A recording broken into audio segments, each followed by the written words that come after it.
Oh, pushing him back. Look at that. Pushing him back. Going up in this one.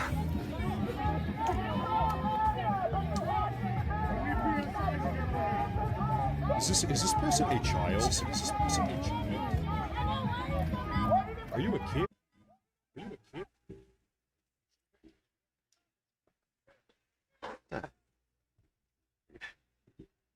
Man, crazy. What's going on today? Like, and I did have a few minutes left on the timer, but I just said, it's starting to pop off. So it's just, I mean, it really is. And the lady, Honey Badger mom, she even said, she goes, I've been coming out here since July. And she said, this is the most people I've seen out here by far. So that's pretty serious.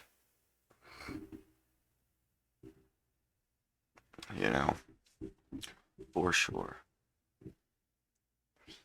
But I don't want to get busted on the music, because they will.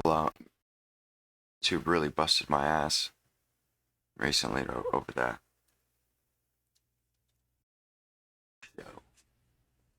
Gosh, I wish I could get it with.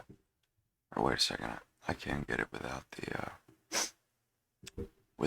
the sound. It's just for some reason the feed wasn't all that great, or it didn't seem like it anyway.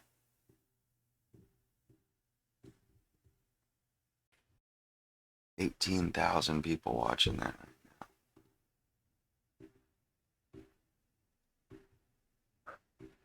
That's a lot. It's not loading though. It's not pulling it up though for some reason. Yeah.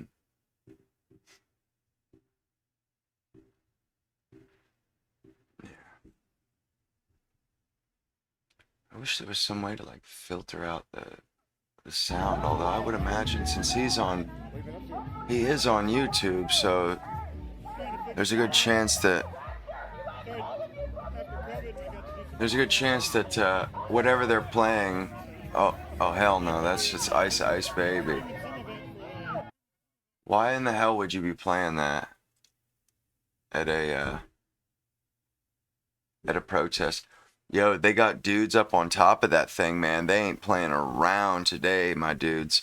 You see, I mean, like you see up here, holy crap, man! Like way on top, there's like a little platoon of dudes with rifles and stuff. And I actually seen some people were talking about, or somebody was talking about, they were in the crowd, and some dude was talking about shooting this person, some Antifa guy.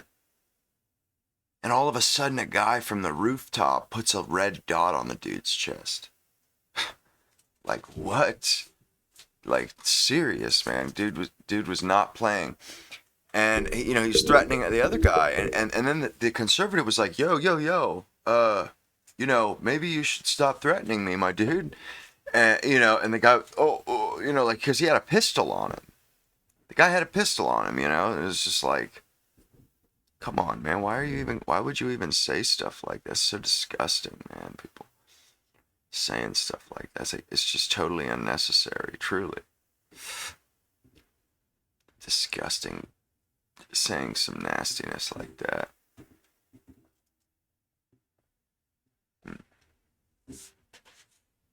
Look at these losers, too. They're such losers.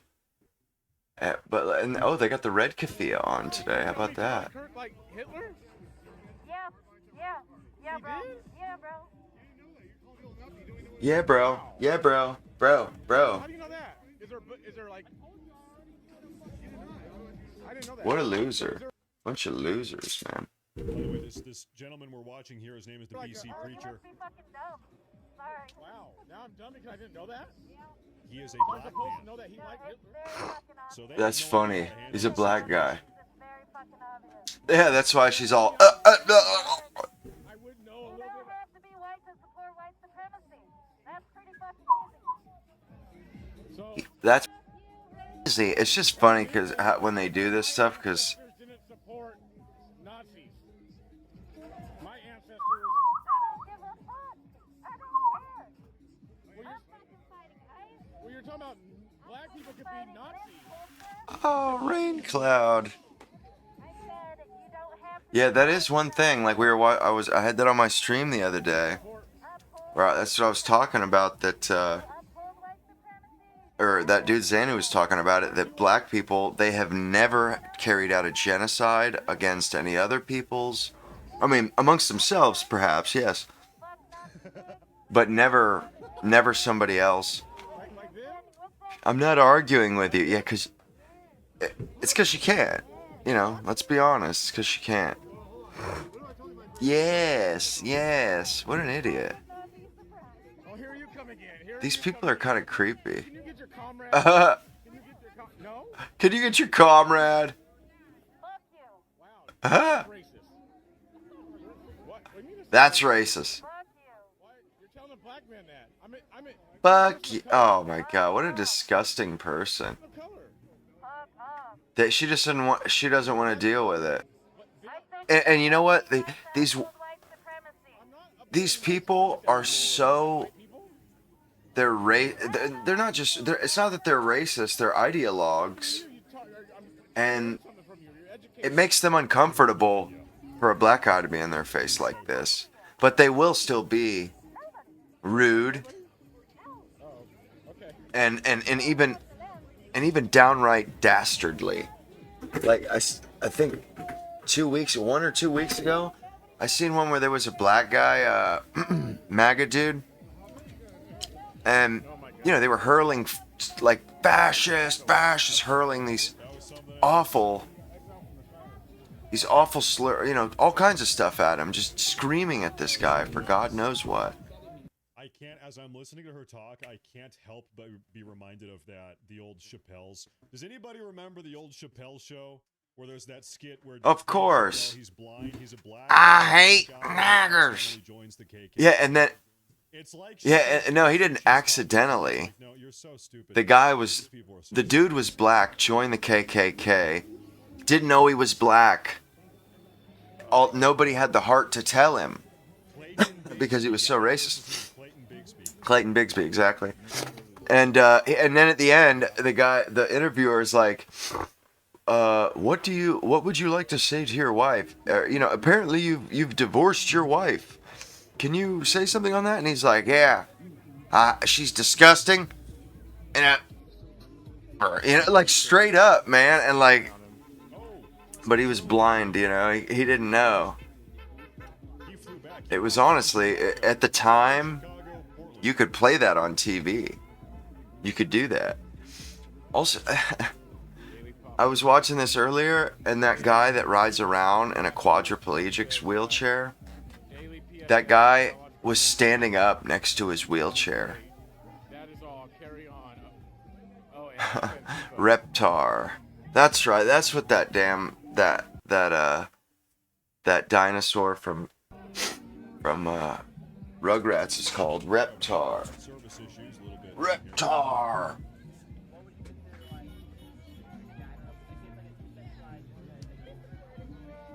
Look, they have Scott goggles for like snowboarding and stuff. Like, what the hell?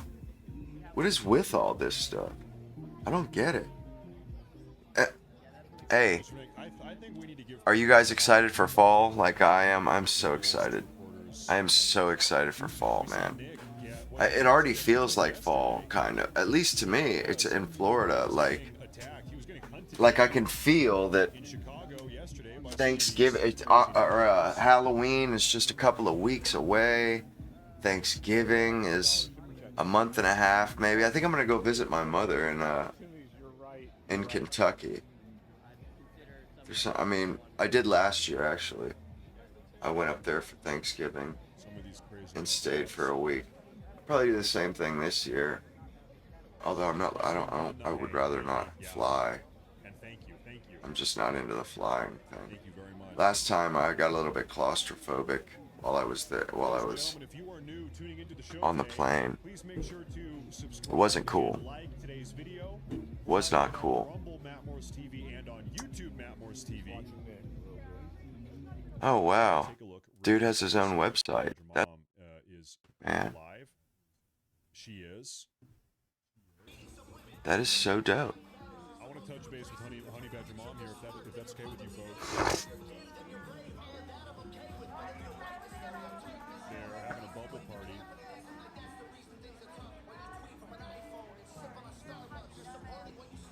That is so whack, man. Who does this stuff? They're having a good old Whack attack. bubble party down Oh, here. yeah. A good old-fashioned drunk. Man, is my stream? I bet my stream is just looks like. I bet that's gotta be it. Most blessed, Gigi says, I'm so glad I took my IQ test this morning. I think I'm losing brain cells watching these tools. Please tell them just because it comes in your size does not mean you should wear it. Yeah, very true. Hey, thank you very much. Thank you very much. I'll tell you what, Honey Badger Mom, we are just having Show status internet bar. connection difficulties Wondering. with Honey Badger Mom tonight. I wish it wasn't so. Right? Yeah. I mean, it's kind of. Broadcast is skipping all over the That's place. weird, man. My computer is supposed to stay between 80% and 100 and bounce between it. And lately, I keep catching it at like 25%, 65%. It's really weird. Is that audio going? Yeah, I'm just gonna pause for now. I'm gonna double back over here. Oh wow, that's so dope. We love Honey Badger Mom. Yes, we do. You said what? I said you said Oh wow. Huh. I forgot there's a little virtual keyboard on MacBooks that you can pull up on your screen. That's so dope. Vent in the bubbles. Watch out for that. Oh wow, and it even shows like I could use it. I could put it on the screen of the stream. That's pretty legit. It's weird. I wonder where The government calls Antifa terrorists. where everybody on Trovo is. I usually have like 8 or 10 people in here on that app. Hey everybody, I am calling myself the good guy, which means if you're against me, you are the bad guy. Like this is how dumb this is. We are Antifa. So if you're That's what they're against us, doing. You must be fascist. You're a must be fascist. because we are the anti. Really? Is that the best you've got, my dude? So stupid. Is that what you're coming? Is that what you're coming with? Some whack, some lame. Well, let me adjust this right quick.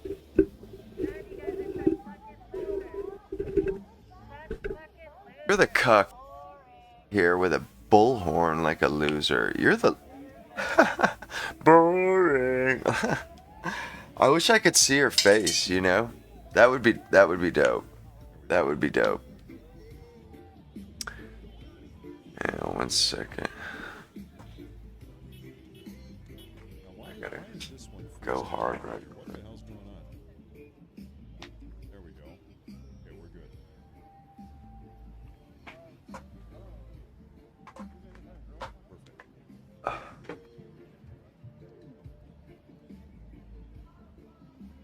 Look at those guys up top. No, this is Nick Shirley, not Nick Sortor. Them dudes are not. I'm trying to tell you. There we go. Up top. Oh my goodness, man. Look at them dudes. You know what I Oh, wait a think sec. this is? Is this the like 1920s Antifa Italian? Everybody has their phone out. What flag is? Who cares? Find out later, you know. It is. Well, yeah, it is. Man, I totally fell asleep last night on stream. an anti-fascist union. Man. Oh, It's good. You guys got to give some credit there. I really This- know my stuff. this- Some of the time. He's got the star. the Slavic, really. Like, these guys will claim any, like, they'll claim any title. They don't care if, I mean, if it's just like remotely, concerning whatever it is they're aiming for.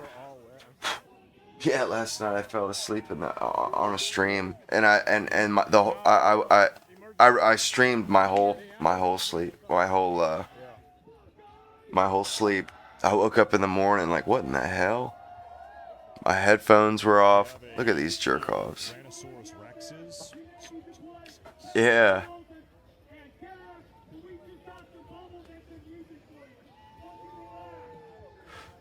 They're out there having a good old time, aren't they?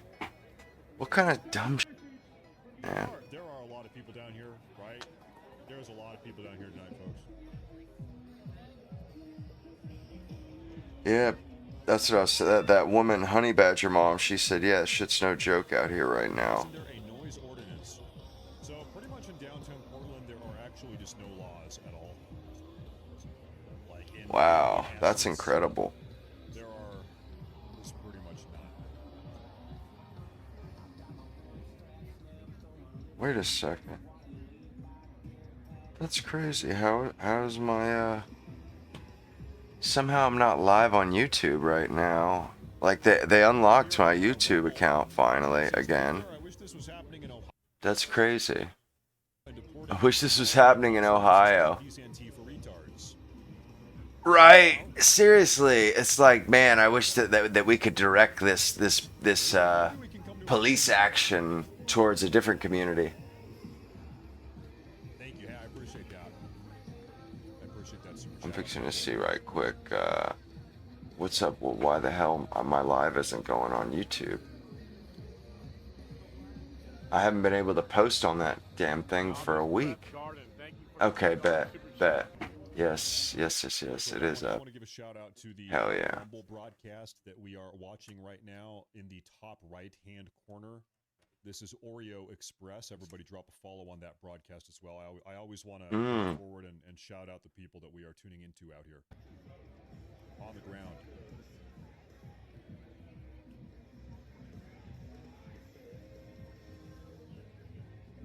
What are they protesting? Here so we go. Yeah, that's a good question. Really simply put, Yeah, I'm just this is trying to enforce changing my name, the name of the stream real quick. Antifa does not want them to enforce our federal immigration law. Antifa wants They don't have a choice though, and it's not up to Antifa. That's the thing. Anywhere in the world to come flooding into the country. The murderers, That's not up to them. That's the beauty of America. That is not up to them. They don't have that. They don't have the power nor the authority to make that decision. And if they want to affect it, then they need to go to the voting booth. I mean, that's what we did for I don't know how long. Well, we're having some cutout issues again. A lot of people down here tonight. I don't know. That music is sketching me out, man, for sure. Like, that music is really sketching me out. Because they will bust these bastards on YouTube, man. There's I get it now. They're straight up censors, man. These people are censorious. They're censorious is what they are. It's downright diabolical, man.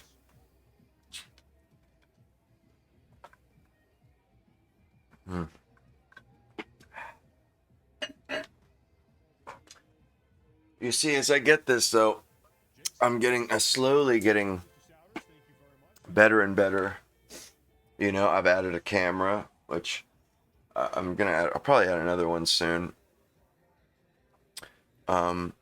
You know, I got the background stuff taken care of, so you can actually, like, I don't have to take up a stupid little cubicle in the corner.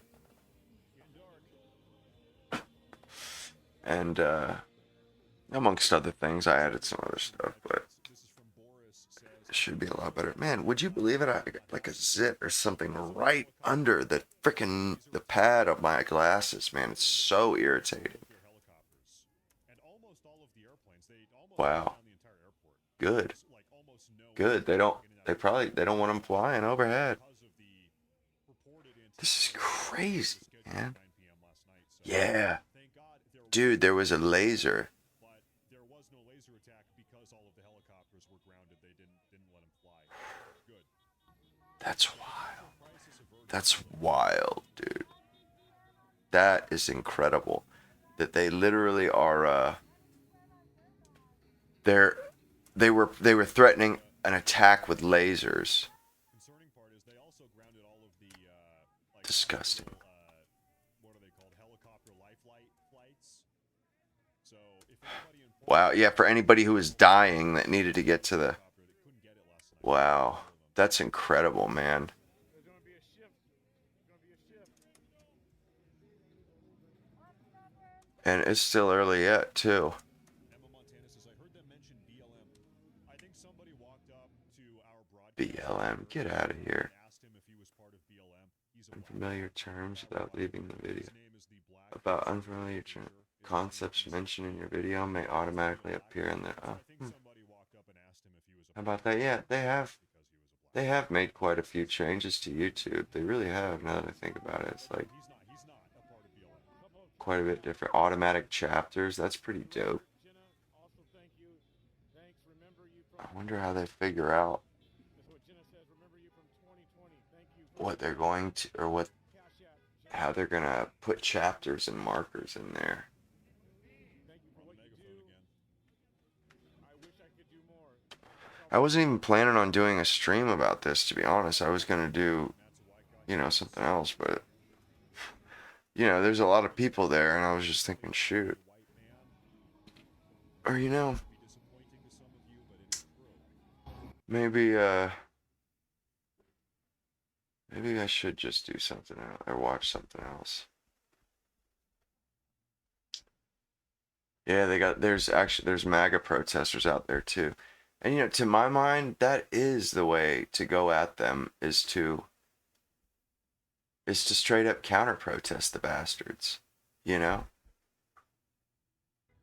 counter protest them.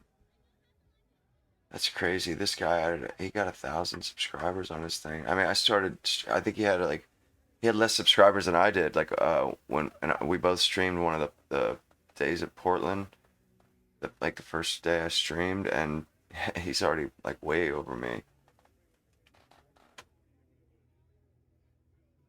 Okay, see when that stupid music isn't playing so loud. Who the hell? And they got some moron in the frame. Look at this guy. Anyway, I'm gonna bring this down, or change this. Bring it down to a small size and watch something else.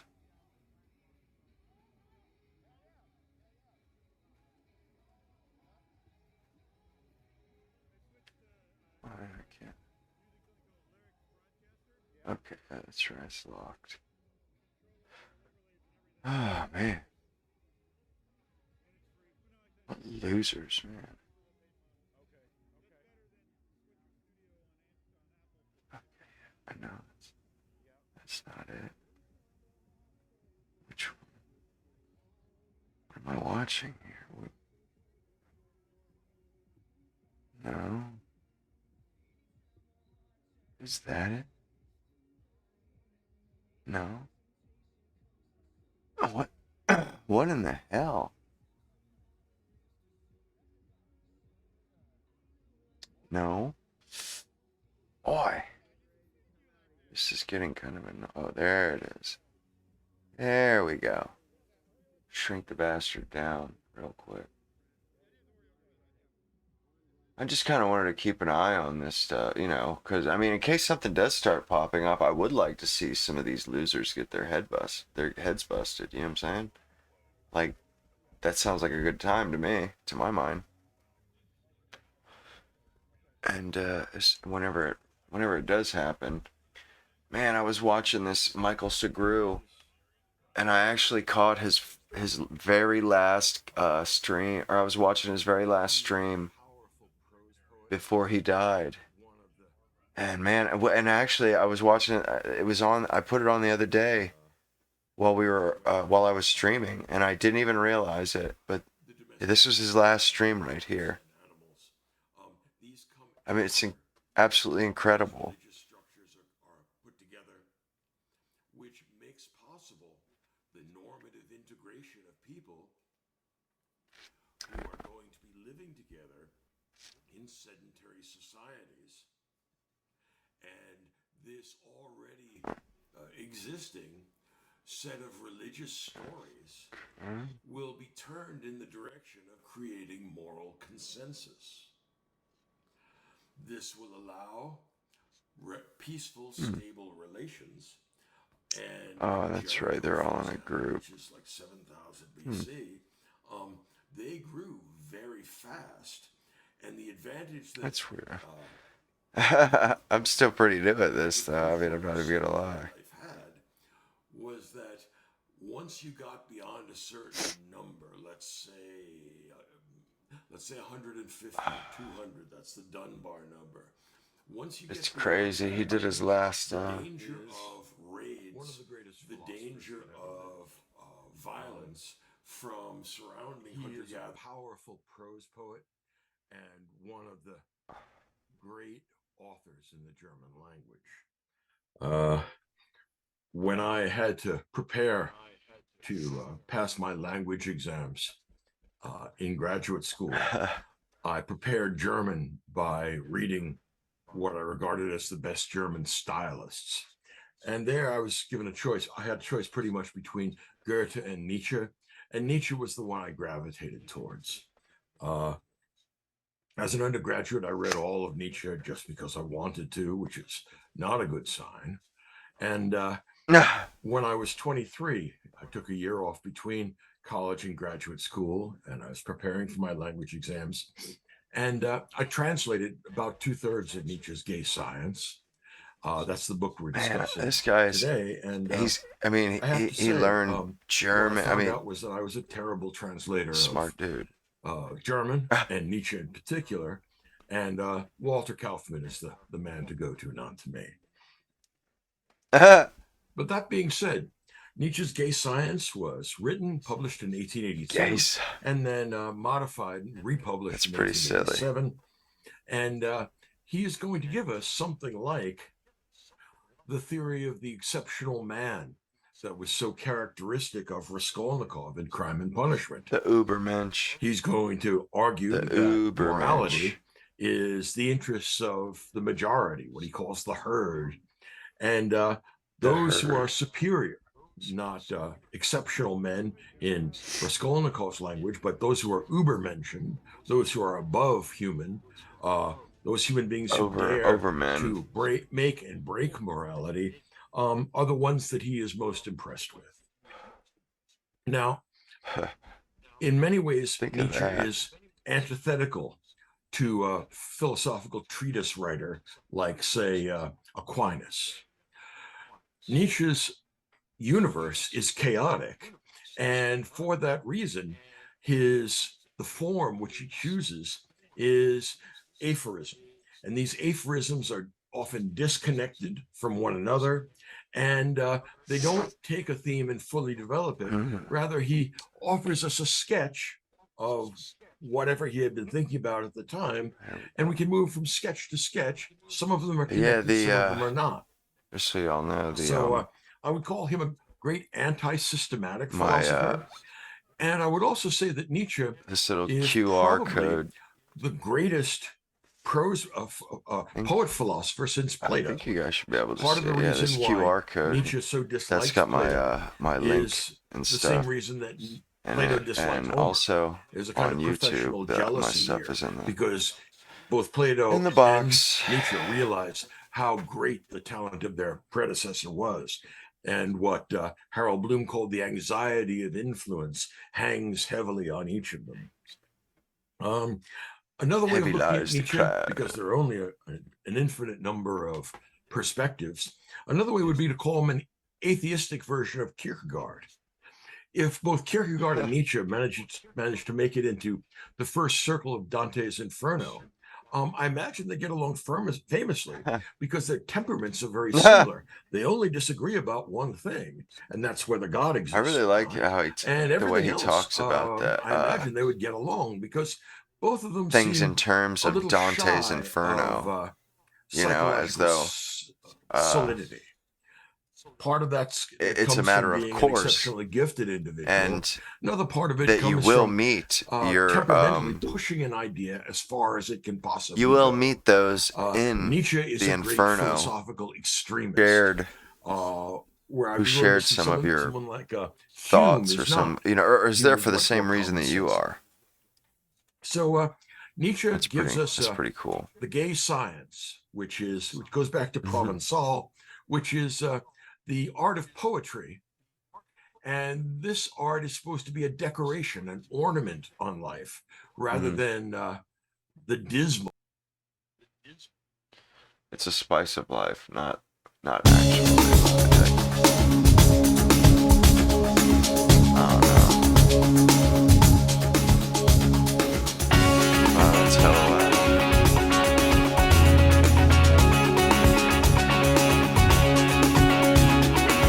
Let's rip it out.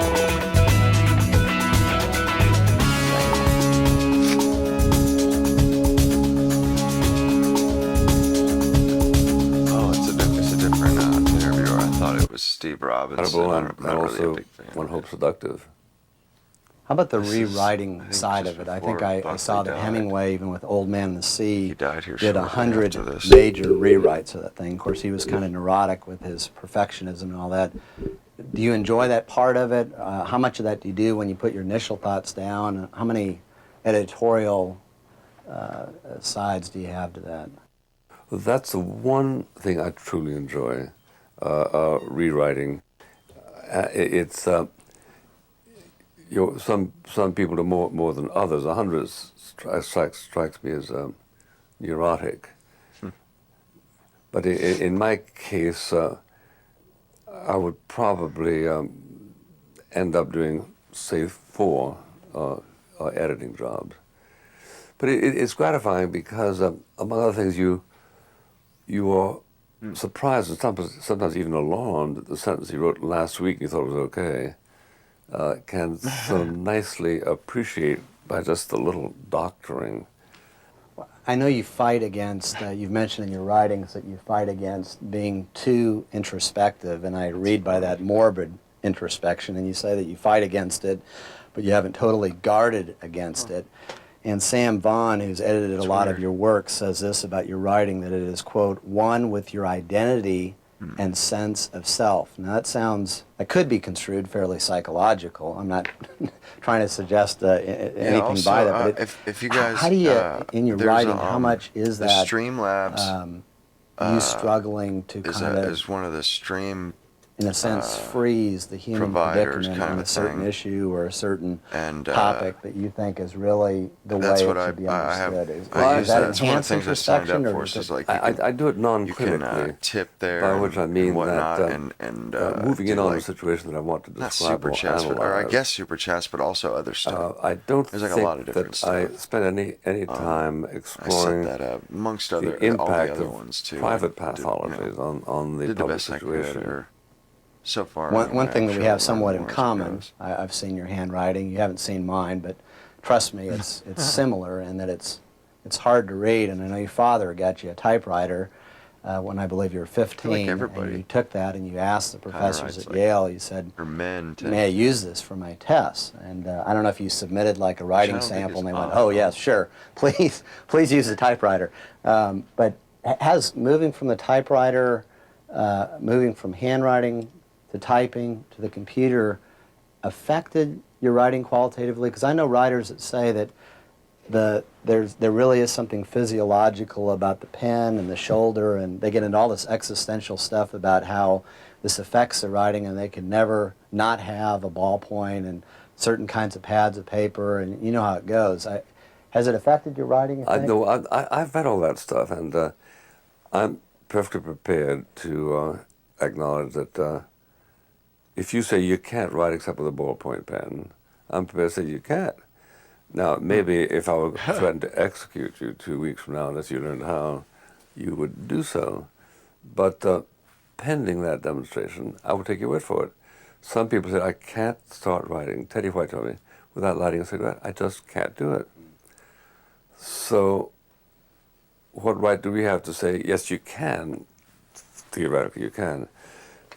But people who incarnate their own positions as relevant to everybody else's run into the difficulty that they easily disprove. George Will wrote a few columns to the effect that unless you have that tactile feel of the pen on the paper, you can't really agree with pull that. out what's in you. Then what happened a few months ago? Yes, He twiddled his I think finger. he's right. Had to have a bandage, so he had to pull out a word processor. Now he finds himself perfectly fluent in it. So does Arthur Schlesinger, who told me that now he's discovered the word processor. It's the greatest thing. Wow. I said, my God, the trouble with that is you'll write more books.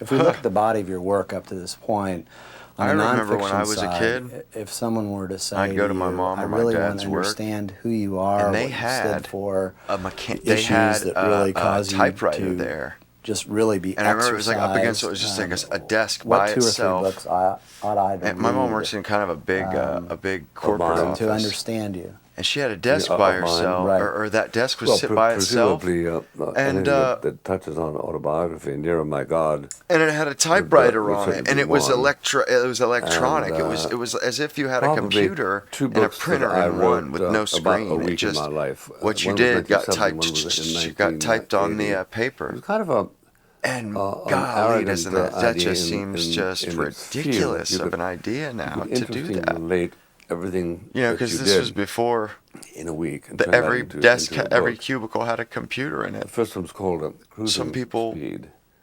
And, Didn't have a so on computer, you know, when I was wild like, I book sent remember to New York, not and they bought everybody it. in They ran an 60,000 office words, had a computer. From it.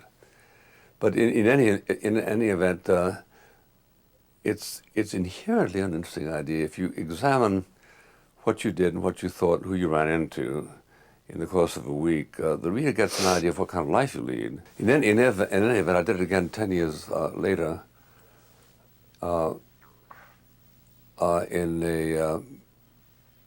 in another book, and it got absolutely violent. I do a lot of writing criticism. actually myself. People and it's didn't kind of crazy. like the idea.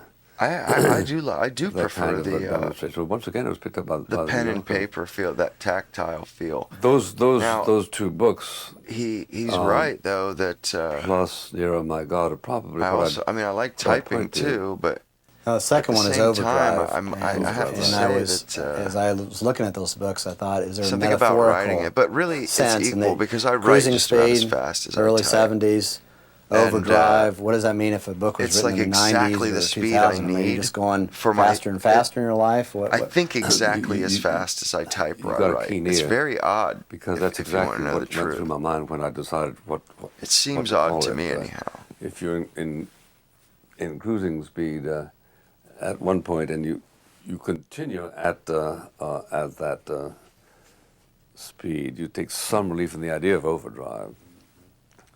That a lot of what you are doing reflects gymnastics that you trained for throughout your life. Use of vocabulary.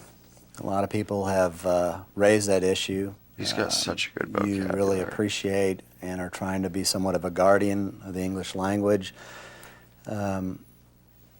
What's You have a crazy is it's question, not his first language. as far as use of he words, learned maybe Spanish that it first. is too highbrow. His Spanish some of the nanny. He words that grew you up, or use, he was and, born in Mexico, has that ever caused you to pause and maybe and then reconsider? he moved Well, the answer to the answer is I've France. obviously His father was questioned it because people was bring a it up. wildcatter, I I wrote believe. an He essay was for a the New York Times wildcatter on oil it, man, 8 or 10 years ago. and they moved to My France, presumptive position is and then if a England word thereafter. exists, So he learned it has English to is exist his because third there's a felt need language. for it. The whole reason for neologism is that there wasn't he's a word actually out there that covered that Maybe one of the situation. best English The whole speakers of computer modern world, era. gives you a plethora of that kind of situation. Guys of his You have to have caliber and ilk, word they're just processing not to they're describe not really word around processing. anymore. Yeah, I was on a television program in San Francisco, 1964. Gore Vidal was there, and David Susskind was the host. I described I the do not. situation. David said out at the where the delegates Smart were at the ass. stadium is irenic. So Susskind, why do you want to use a word like irenic? What does irenic mean? And I thought, well, it's a sort of Yeah, that's how that guy peaceable. Susskind Well, why was. don't you use peaceable?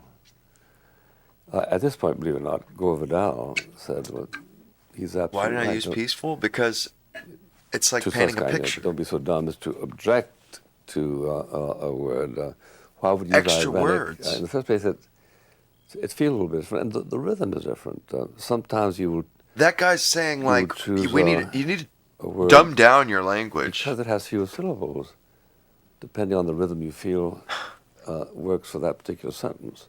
In any event, I think See, he has a I think really it's good correct to avoid grasp of speaking. words described by Obviously. Dwight MacDonald in his famous review in the New Yorker, the American Heritage Dictionary, the American Webster Dictionary, as words that belong Here's in the the tip zoo jar. sections of the dictionary. My They're dudes. there because at some crazy Right. point they made sense, but I don't think you guys you can really see get that. along without them. I once used the word irenic in an op-ed piece for a local newspaper. Oh, and did you know? The copy person wrote down ironic. Did you know? And I didn't see it until after the article came out and they had to do a retraction. It Ironic. made no sense whatsoever. Kind of unusual. It's the only Wow. time you've been supported by Gore Jeez. Vidal on a position. That I can remember. Before we get to your first book, God and Man at Yale, I Some wanted people to just ask really a number didn't of like- questions about your you know, background they- because that strikes me as indispensable back then to people, they were understanding just how you so could have the concerned courage, with, some might say the temerity, to write a book at such a young age like with God and Man at change. Yale. Your dad strikes me as a very I courageous don't know. man, I mean, risk taker. he was fighting them for years, gutsy. and he was like the. Your mom strikes the me totem as a very of loving, supportive conservatism. mom, just kind of the ideal parents as far as those positions. How, fill that out a little bit. How did that play as far as your courage and willingness to take these kind of unpopular positions at an early age? Well, my father was a Texan and an individualist. It never would have occurred to him to suggest to me that I should not write that book because it might do me strategic damage. My dad's like that too. He quite the contrary. As it happened, he very much applauded. wouldn't the occur thesis to of the him. book. So he was enthusiastic about it all the way. Yeah. There isn't a hell lot you can do to a 22-year-old who writes a book that's blasphemes the local muse.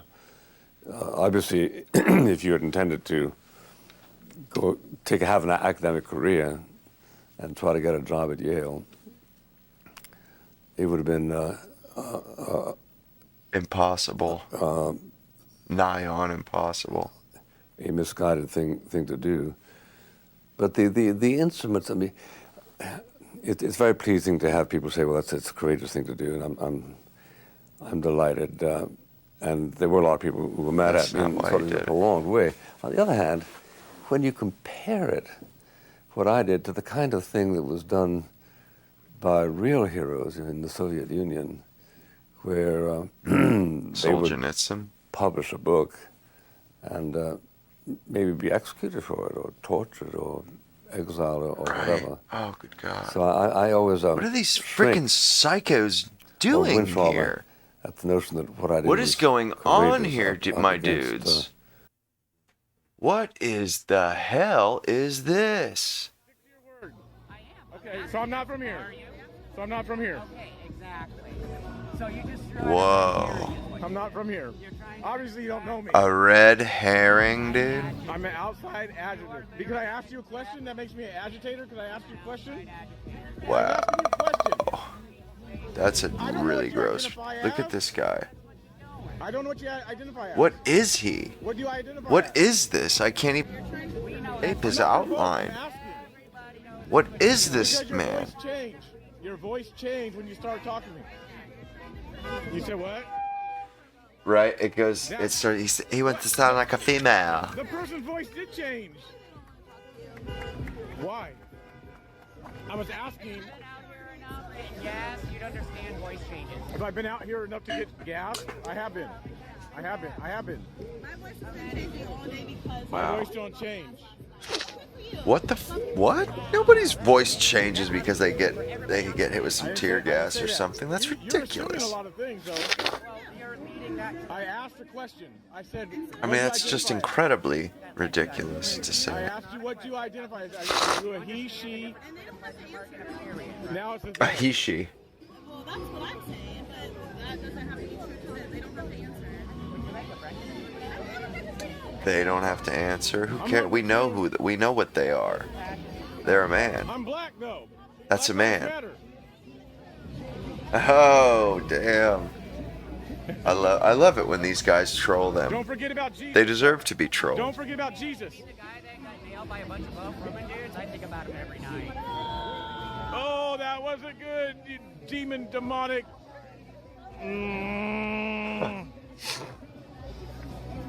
This is hilarious. How gross. These people are such creeps, man. Dude, I'm telling you. Devils, man. Devils. Demonic. Got the tip jar here. I will say that you guys are pretty nice though. I just like it Honestly, because it's a you guys are- dessert, a little dessert dish, just like the ones my mom used to put pudding in when I was a Can you do kid. it? Can I do it? I She mean, would could make you- pudding. I mean, you probably got to take off the gas mask. What? Real quick. Oh my goodness, As long as you man. talk like Donald Trump. They have this freaking music in the background.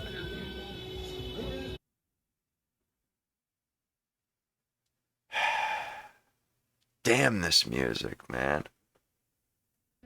I wonder if there's a way to like.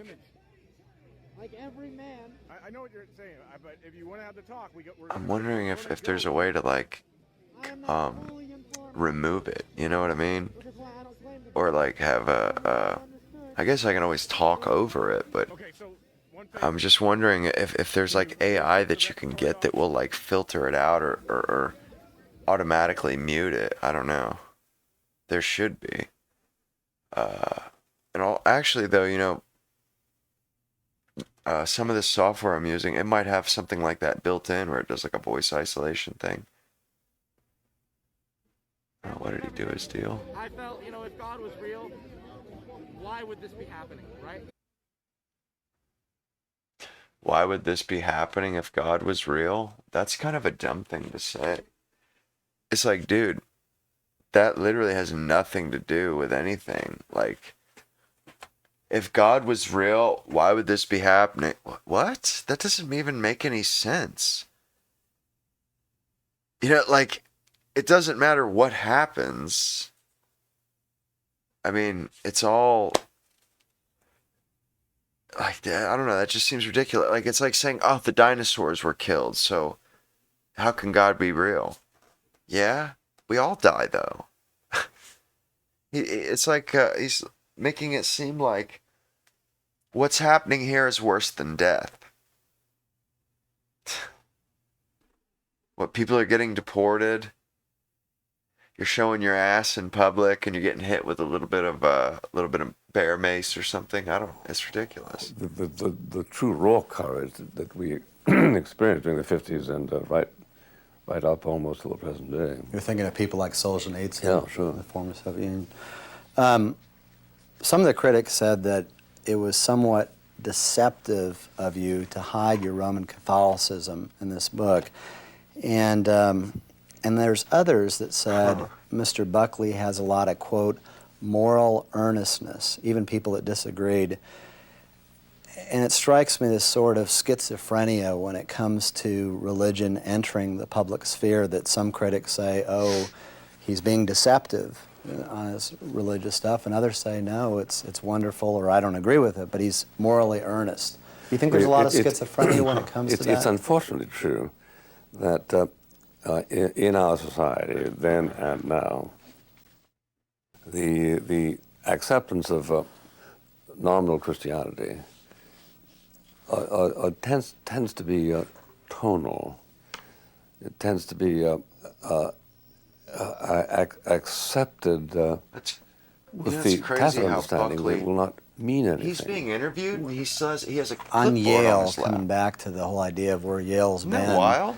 In the last, say, 50 years, one well-known alum who's also a writer told me, and he graduated in 71, I was asking him in an interview I did with him a year and a half ago or so, and I referred to your book, and he said, well, Yale was much more secular when I was there.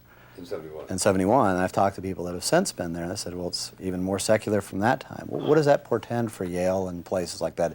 Is it going in a linear direction, or do you see some hope for recapitulation going back to the old days? I see some hope, primarily because my faith instructs me that there is always hope. In the first place, nothing is hopeless.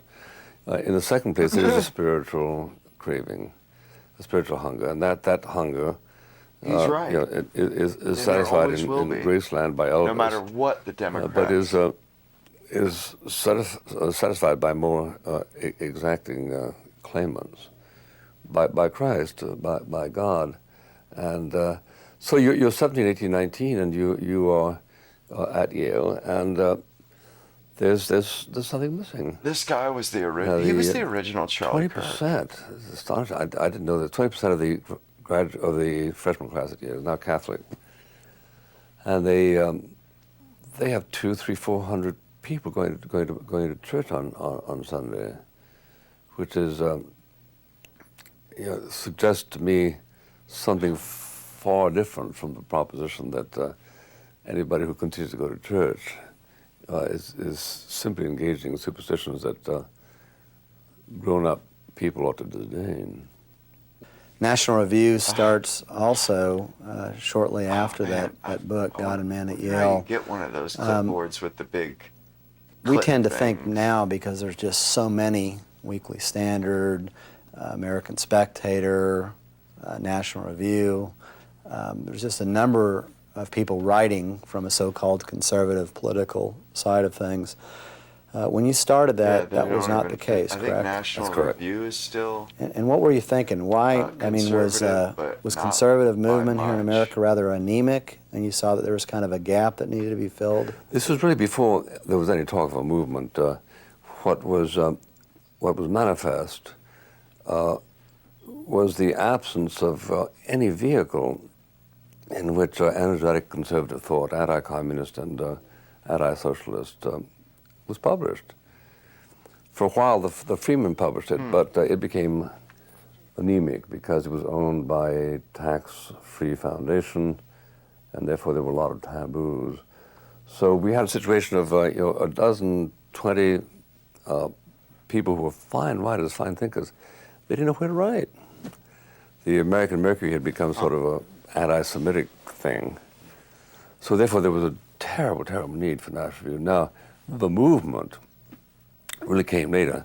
The movement materialized along around 1960. It was a reaction to the progressivism. Nixon had the opportunity, running for president, the day, to name Walter Judd as the vice president or Barry Goldwater. And his decline to do so, followed by his defeat by the Democratic Jack Kennedy, gave rise to a protest that ended up naming Barry Goldwater as a candidate 4 years later. Ronald Reagan started reading National Review in 1956 when he was still a Democrat. And he's often spoken about it as having been a major influence in his life and in his thought. What's the irreducible minimum that makes one a conservative? I mean, were certain basic tenets, if they want to be so-called politically conservative, that they have to embrace? I kind of want to talk about this before he says it. You know what? Honestly, I think what makes one a conservative is, I think being a conservative is a byproduct of something. Hang on. I think it's a byproduct of something, being a conservative. That's the way that I see it. It's a byproduct of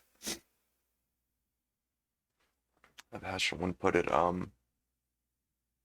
byproduct of the value in your culture or just in the past. Seeing value in what has been unburdened by, seeing value in what can be and and unburdened by what has been, But like seriously though, I think it's valuing the past. Oh wow, that blonde is freaking smoking. But I think it's valuing the past. It's having value and yeah, like I said, the people that came before you, their thoughts, their norms, the taboos that they set in place. I think that is what, and because of that value, you see that when somebody comes to try and change it or move it or render it to obsolescence, you naturally and instinctually stand up as they say, a reactionary force to that. I think that's kind of a natural, like for having a love for the past, and it's usually like the past. You kind of have to be a historian or somebody who's a history buff or that is a buff of that is has an expertise or a sort of a taste for classic things, like even classic music or your classic rock or classic movies or history or classic literature, which I was a major imbiber of all of those things and always found just a ton that I could relate to. Not so much in people today or in media of today, but I related with what came before more than I did with what the present. And I feel like that's kind of what I don't want to embrace some of these things. made me a conservative. Are there some core values that, in your estimation, that someone needs to hold to? Well, when conservatism becomes explicit, it invites the kind of analysis that you're attempting. But mostly, conservatism I think is the conservative instinctive. movement didn't However, start till if one boom! becomes Instinctive. Interested in the development of conservative thought, in the sense of, for instance, Burke and Adam Smith were, then John the Locke. challenge is to try to decoct from these positions rules that can be consulted and are theoretically useful.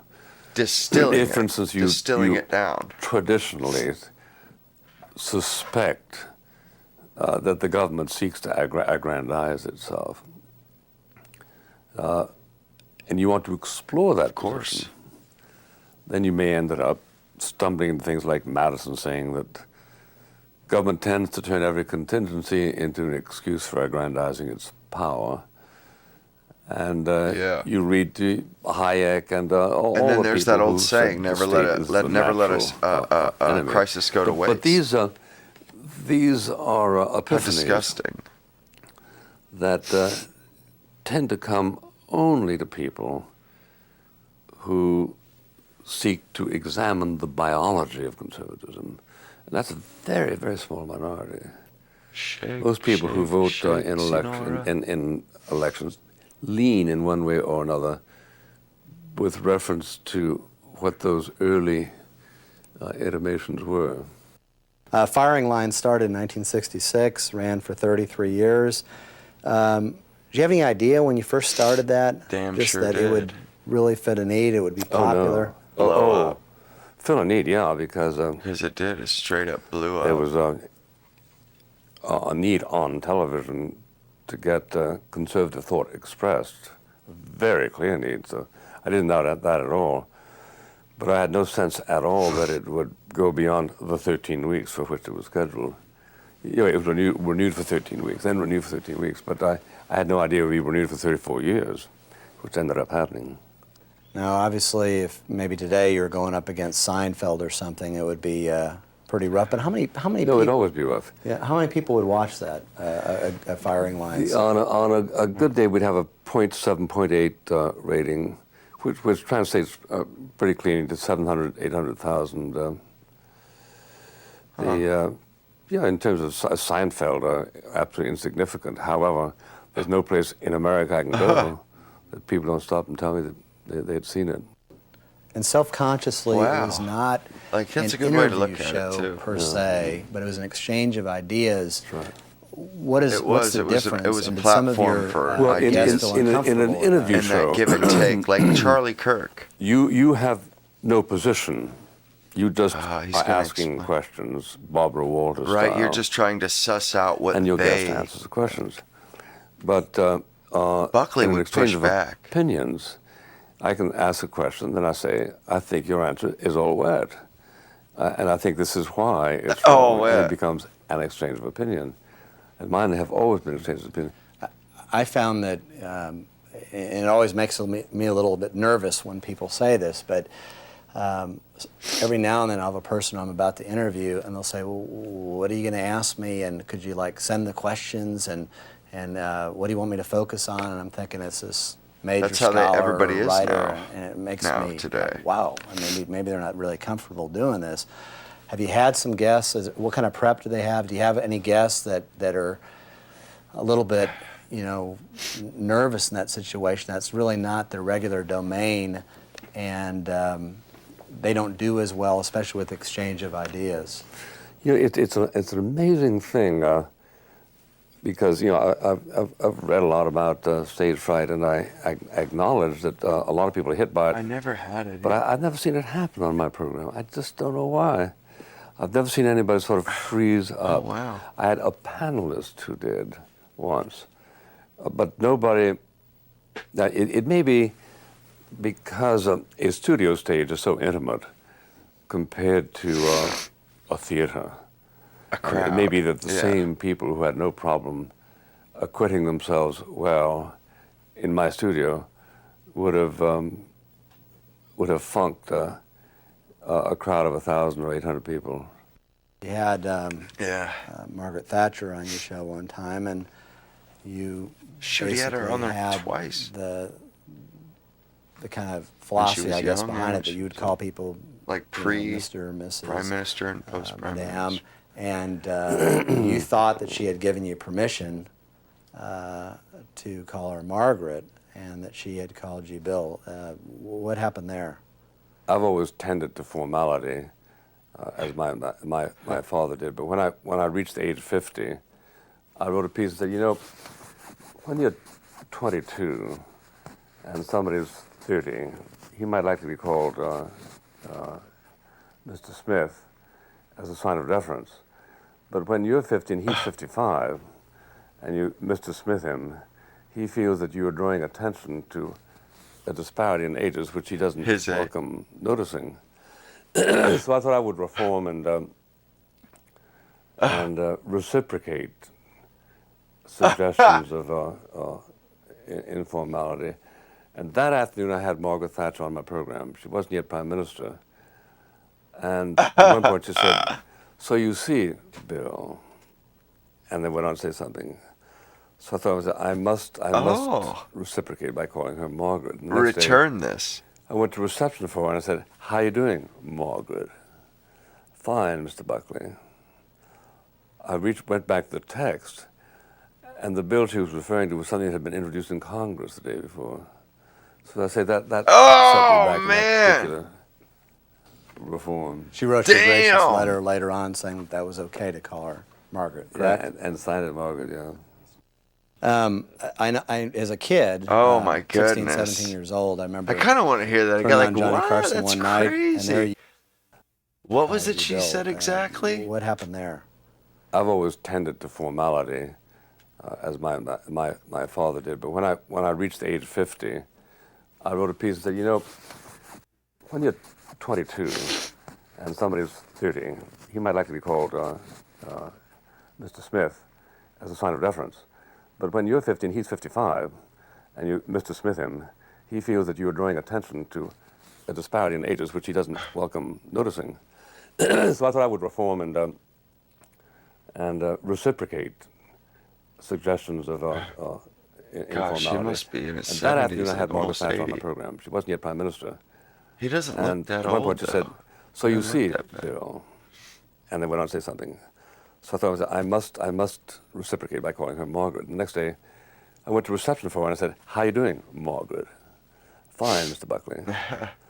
I went back to the text, and the bill she was referring to was something that had been introduced in Congress the day before. So I say that set me back in that particular reform. She wrote you a gracious letter later on saying that was okay to call her Margaret, correct? Yeah, and signed it Margaret, yeah. As a kid, 16, 17 years old, I remember turning on Johnny Carson one night, and there you were. I think she's not an athlete. She was a not a pretty movie classy actor, one. though I know you have some prowess at singing. But there you were talking about pretty heady stuff. I didn't understand a lot of it, but I thought it was fascinating that Johnny seemed to be interested. Good at singing. The audience seemed to be with you, was laughing at hopefully appropriate parts. How did that happen? Was that a risk for him? I mean, there he is, bigger than life in the 60s and 70s, and he invites... Well, Johnny Carson had controversialists who had opinions, and he, I was in no sense unique. Quite liberal. He had people like Goethe. Quite liberal opinions pretty too. frequently. I'm trying to finger my way through your proposition. Why did he have me on? Well, I was a young, controversial conservative who could defend my positions and had because Carson was the opposite. Had experience with others. Presumably that's why. I remember Johnny Carson one time said, "Now," and he held up a book I call Racing Through Paradise. He said, "I can't possibly read all the books that are featured on my program, but I have read this from cover to cover." He sort of opened it and showed how he had underlined things.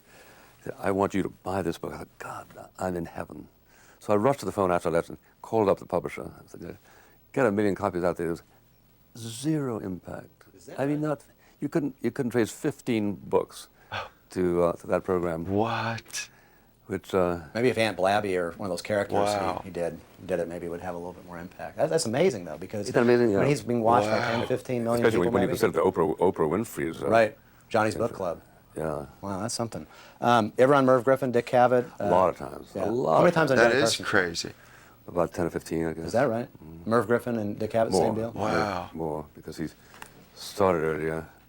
It strikes me that there's a lot of people that have interviewed you over the years who are quite respectful and deferential about your Christianity. Yeah. And maybe we'll talk about that a little bit and want to move on to your social, political, cultural and views back then they treating treated those it as like separate islands. that they didn't. Does your Christianity inform your social, you didn't political, talk about cultural it. Ideas and You convictions? didn't talk about Well, I think religion or politics.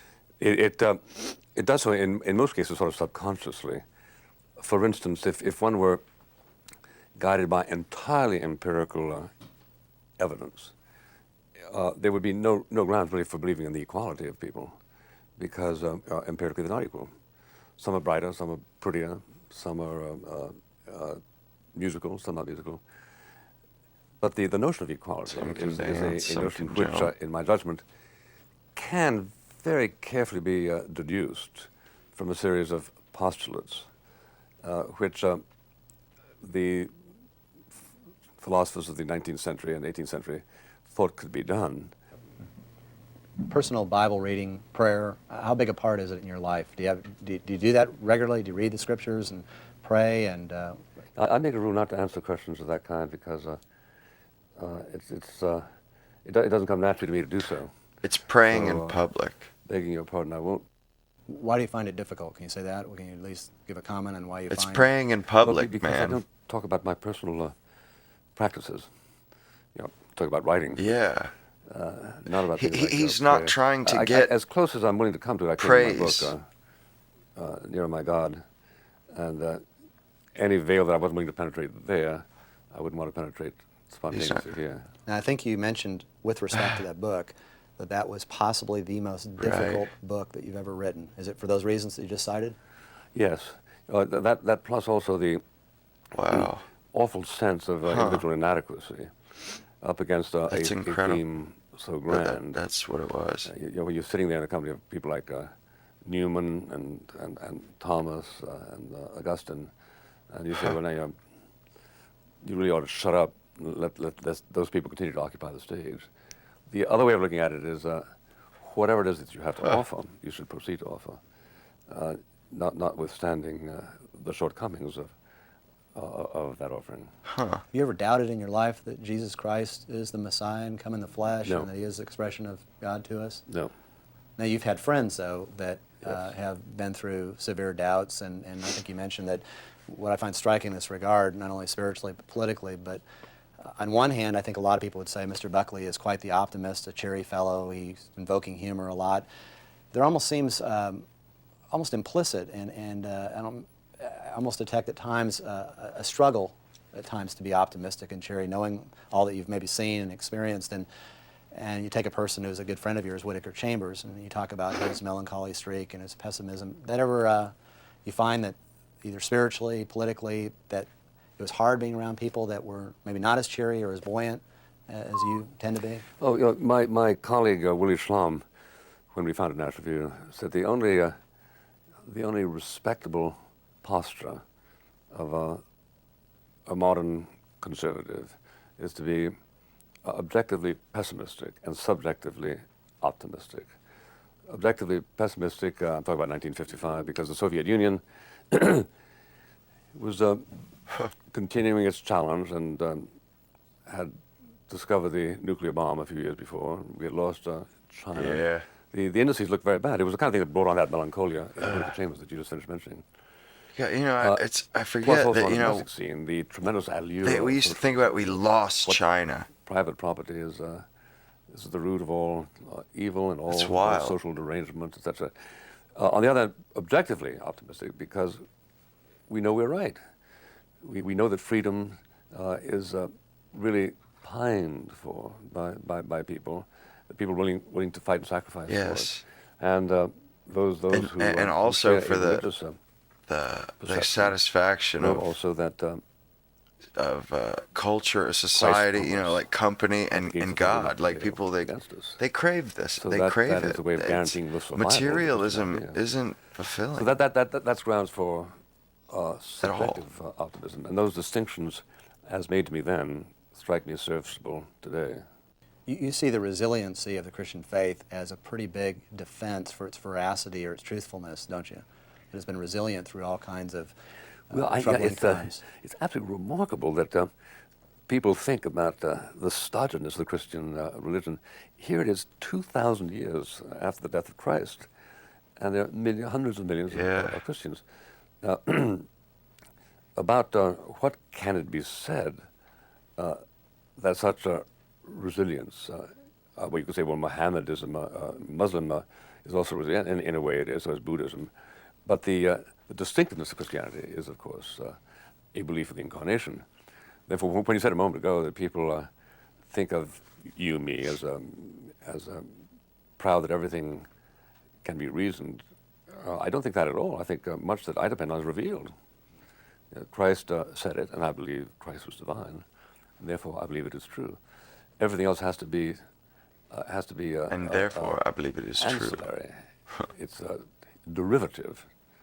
So if you believe in Christ and you believe in His in commandments, then your thought has to conform in matters of right and wrong.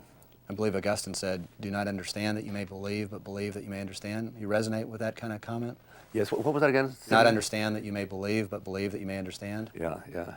That's a nice circularity there. Governor Bush was asked, as you know, well known. Circularity, I like that. Most That's pretty slick. influential political philosopher in his life. And he said, Jesus Christ. He was mocked, vilified in the popular That's media. pretty cool. What do you think about what he said? Let's just give him the benefit of the doubt he's sincere. And what would you have said? The people who mocked him are saying, well, Christ wasn't a philosopher. He was other things, maybe it was the incarnation, but he wasn't a philosopher in the sense that Plato and Aristotle were philosophers. Okay, you can say that. But the question was obviously asked, in my judgment, in the context of who in history has influenced your thinking most.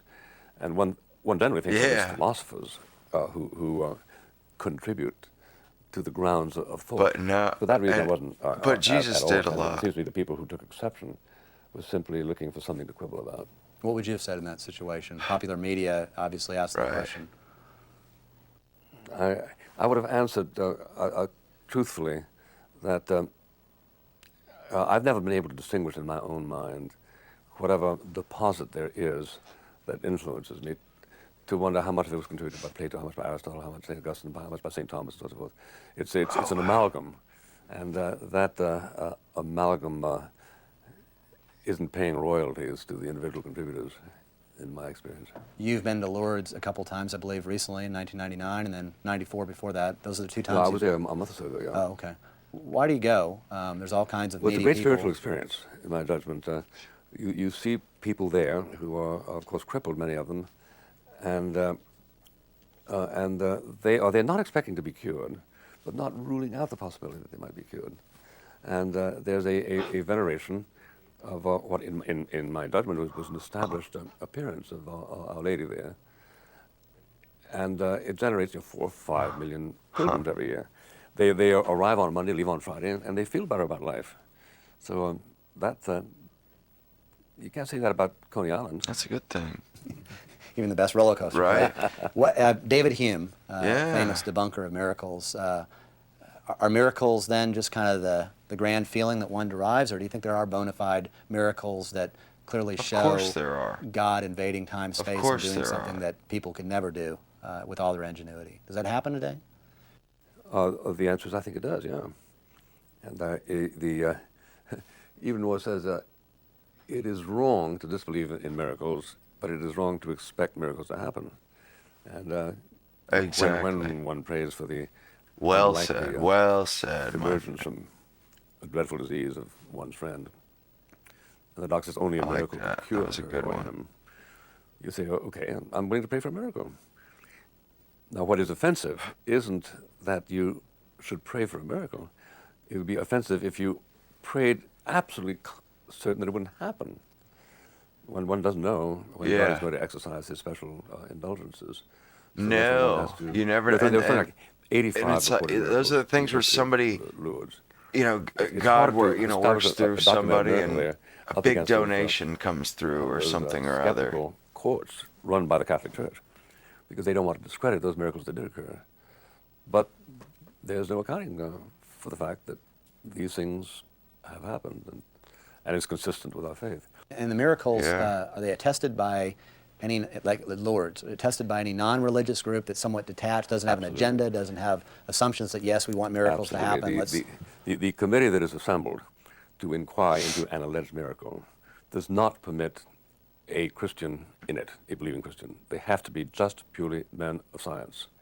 And they exhaust every conceivable possibility that would give a scientific explanation to what happened. And it's only when they are joined in rejecting any such possibility that it crawls on up and petitions to be classified as a miracle. And those men and women become converted and say, I can't do this anymore. You need another atheist or agnostic to do this on that committee that validates the miracles at Lourdes. Well, they're all agnostics. But have any of them, as a result of seeing as the a result of miracles, that, been so impressed that it's like, yeah. I read a book on it once, and I sort of remember that one person was touched by the experience and recast his thought. You run into the problem of pride. Pride keeps most people away from belief. Most people who have articulated their disbelief because they're embarrassed to acknowledge that they were wrong. Pride, C.S. Lewis has said that the proud person is always looking down on things, so how can he see someone or something greater than them? And that pride is ultimately an impediment to seeing God.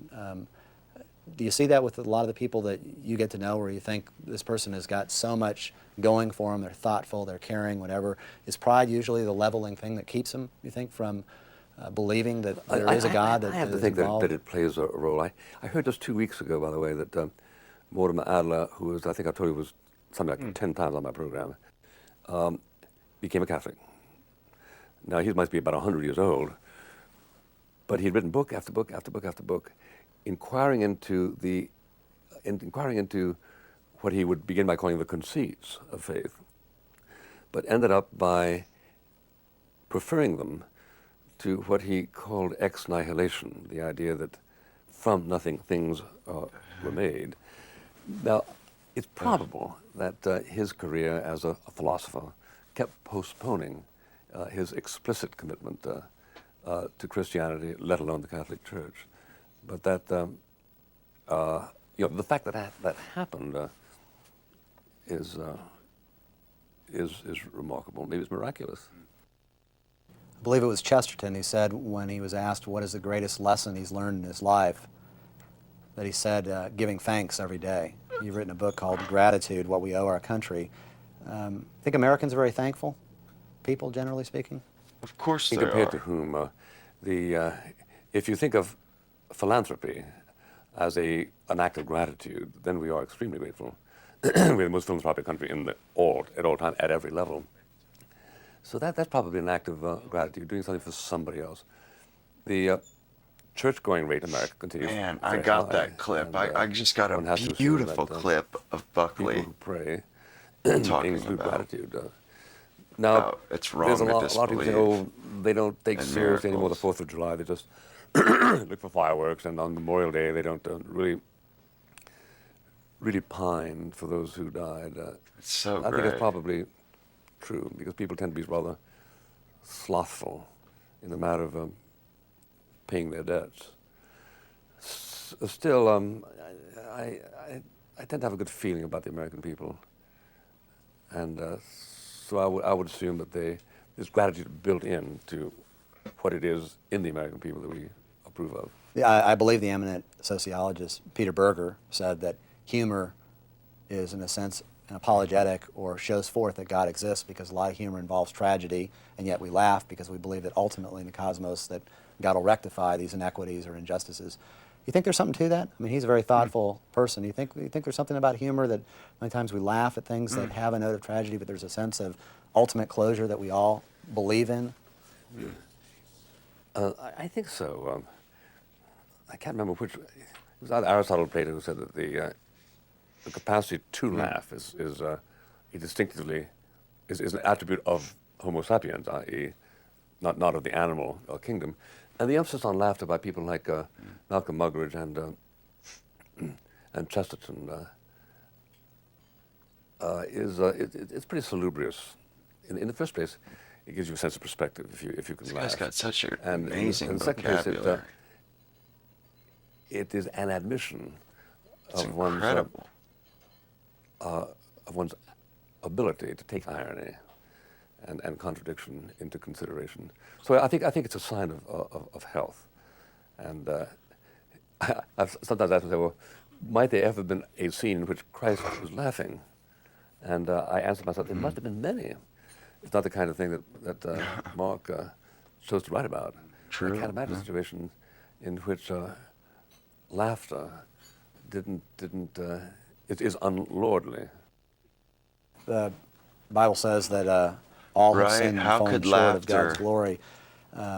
be How is the concept, Meninger wrote a book something years that, ago, Whatever you know, Happened to be Sin. not Concept of sin is, would it be helpful you know, even in a pragmatic divine? sense that those maybe that don't, politicians, other people that don't necessarily believe what the Bible says, if they adopted some sense that there is this dark side, Well, I think so. would that help with public discourse, you think, more? I think absolutely it would. I've always stressed very relevant that there are three things that govern human behavior in a deterrent way. One is the law. The law says you can't do that. You don't want to break the law as a rule. And the other is social. Now, some things are illegal, which aren't antisocial. Double parking, for instance. But then the third great pressure is religious, and something which is religiously forbidden Just want to make may sure not be that I'm forbidden not socially like or legally. Adultery in many I cases. didn't get, you know, a message about the acknowledgement of that. you know, maybe this was a copyright for this interview. I don't know. I'm like can only be measured by super asking yourself, paranoid how many now. more laws would we have to have if we were to supplant all those laws that we follow as a result of implicit religious pressure? And all of a sudden we wake up and recognize that most of what we do under social pressure, but much of what we do that has to do with right and wrong And that's how it should. is religiously divided and religiously moved. Now, when it's very hard to use the word sinful now in public discourse, because Yeah. the Supreme Court might People, constitute a they- violation of church and state the next day. But Yeah, it's pathetic. it is Oh, an what's going on arresting there, Mandarin? term. Once or twice it was used How you about doing? Clinton during the big ordeal, and I had some experience with it lecturing. Now I would use it with utter care, so that it would never look as simply one of a series of check words of animadversion. To do that strips it of its special meaning. When you look back at your life from this vantage point, are you overwhelmed by your impact on American culture? On a lot of people have said that the Reagan Revolution, so-called, would have never happened without your involvement. Kissinger has said that you've basically moved the center to the right. The right has not. That you're the compass point. I mean, you've had some pretty grandiose statements made about you. Is that Well, they really dragged it to the left. When you look though, at your life, for how do you a long time? How do you gauge your real impact? Is it possible to do that? Well, I don't. Hyperbole is the American fingerprint. So when people say I discovered America, I politely nod my head. I'm not going to engage in a rebuttal on that because it would be ungrateful. But I'm what National Review accomplished as a repository for serious thought on serious questions that sought to point in the right direction. I don't minimize. I think, but I hardly lay claim to the credit that is owing to the dozens of people who participated in that. So, I just bow my head and say, "That's nice, but don't say it again." What would be a good epitaph for you? I've asked this. I know of you before, and maybe it's too introspective a question. I don't know, but he's asking what would be about his epitaph now. a good epitaph for William F. Buckley? I haven't come up with one. The That's trouble with wild. imitation I don't know. epitaphs is that they are almost inevitably self-focused in a way that offends modesty. I was in St. Helena once, where Napoleon died. St. Helena, that's where, I think that's when he where died, they took Napoleon out was a particular born. glade where he said he wanted to be buried. St. Helena. No, that's And where they got this exiled him nice finally. marble headstone. Instead of Elba, it was St. And Helena. they had a quarrel. What could they put on it? Because the French wanted to put Napoleon, born, died, etc. And the British said, no, he wasn't really a king. It has to be Napoleon Bonaparte. So this quarrel lasted for 180 years. 70 years later, his body was physically That's kind of removed. raw. But of right the now, English. if you visit that forsaken glade, it's just a marble headstone. So I thought, gee, that's kind of nice. Not that you want anonymity so badly, but it avoids the question of should you go down as Napoleon or as Napoleon Bonaparte. Thanks for inviting us into your home and spending this time with us. Really appreciate it. You're always welcome. That's crazy. No, I barely missed that the very last thing. 180 years. 70 years later, his body was physically removed. But right now, if you visit that forsaken glade, it's just a marble headstone. So I thought, gee, that's kind of nice. Not that you want anonymity so badly, but it avoids the question of should you go down as Napoleon or as Napoleon Bonaparte. Thanks for inviting us into your home and spending this time with us. Really appreciate it. You're always welcome. Man, that's an excellent. It really, I think, William Buck really, he really had something there, you know. He really did. Fuck, and there's now I've heard that ABC and stuff can be kind of rough about that stuff. Hang on, let me see.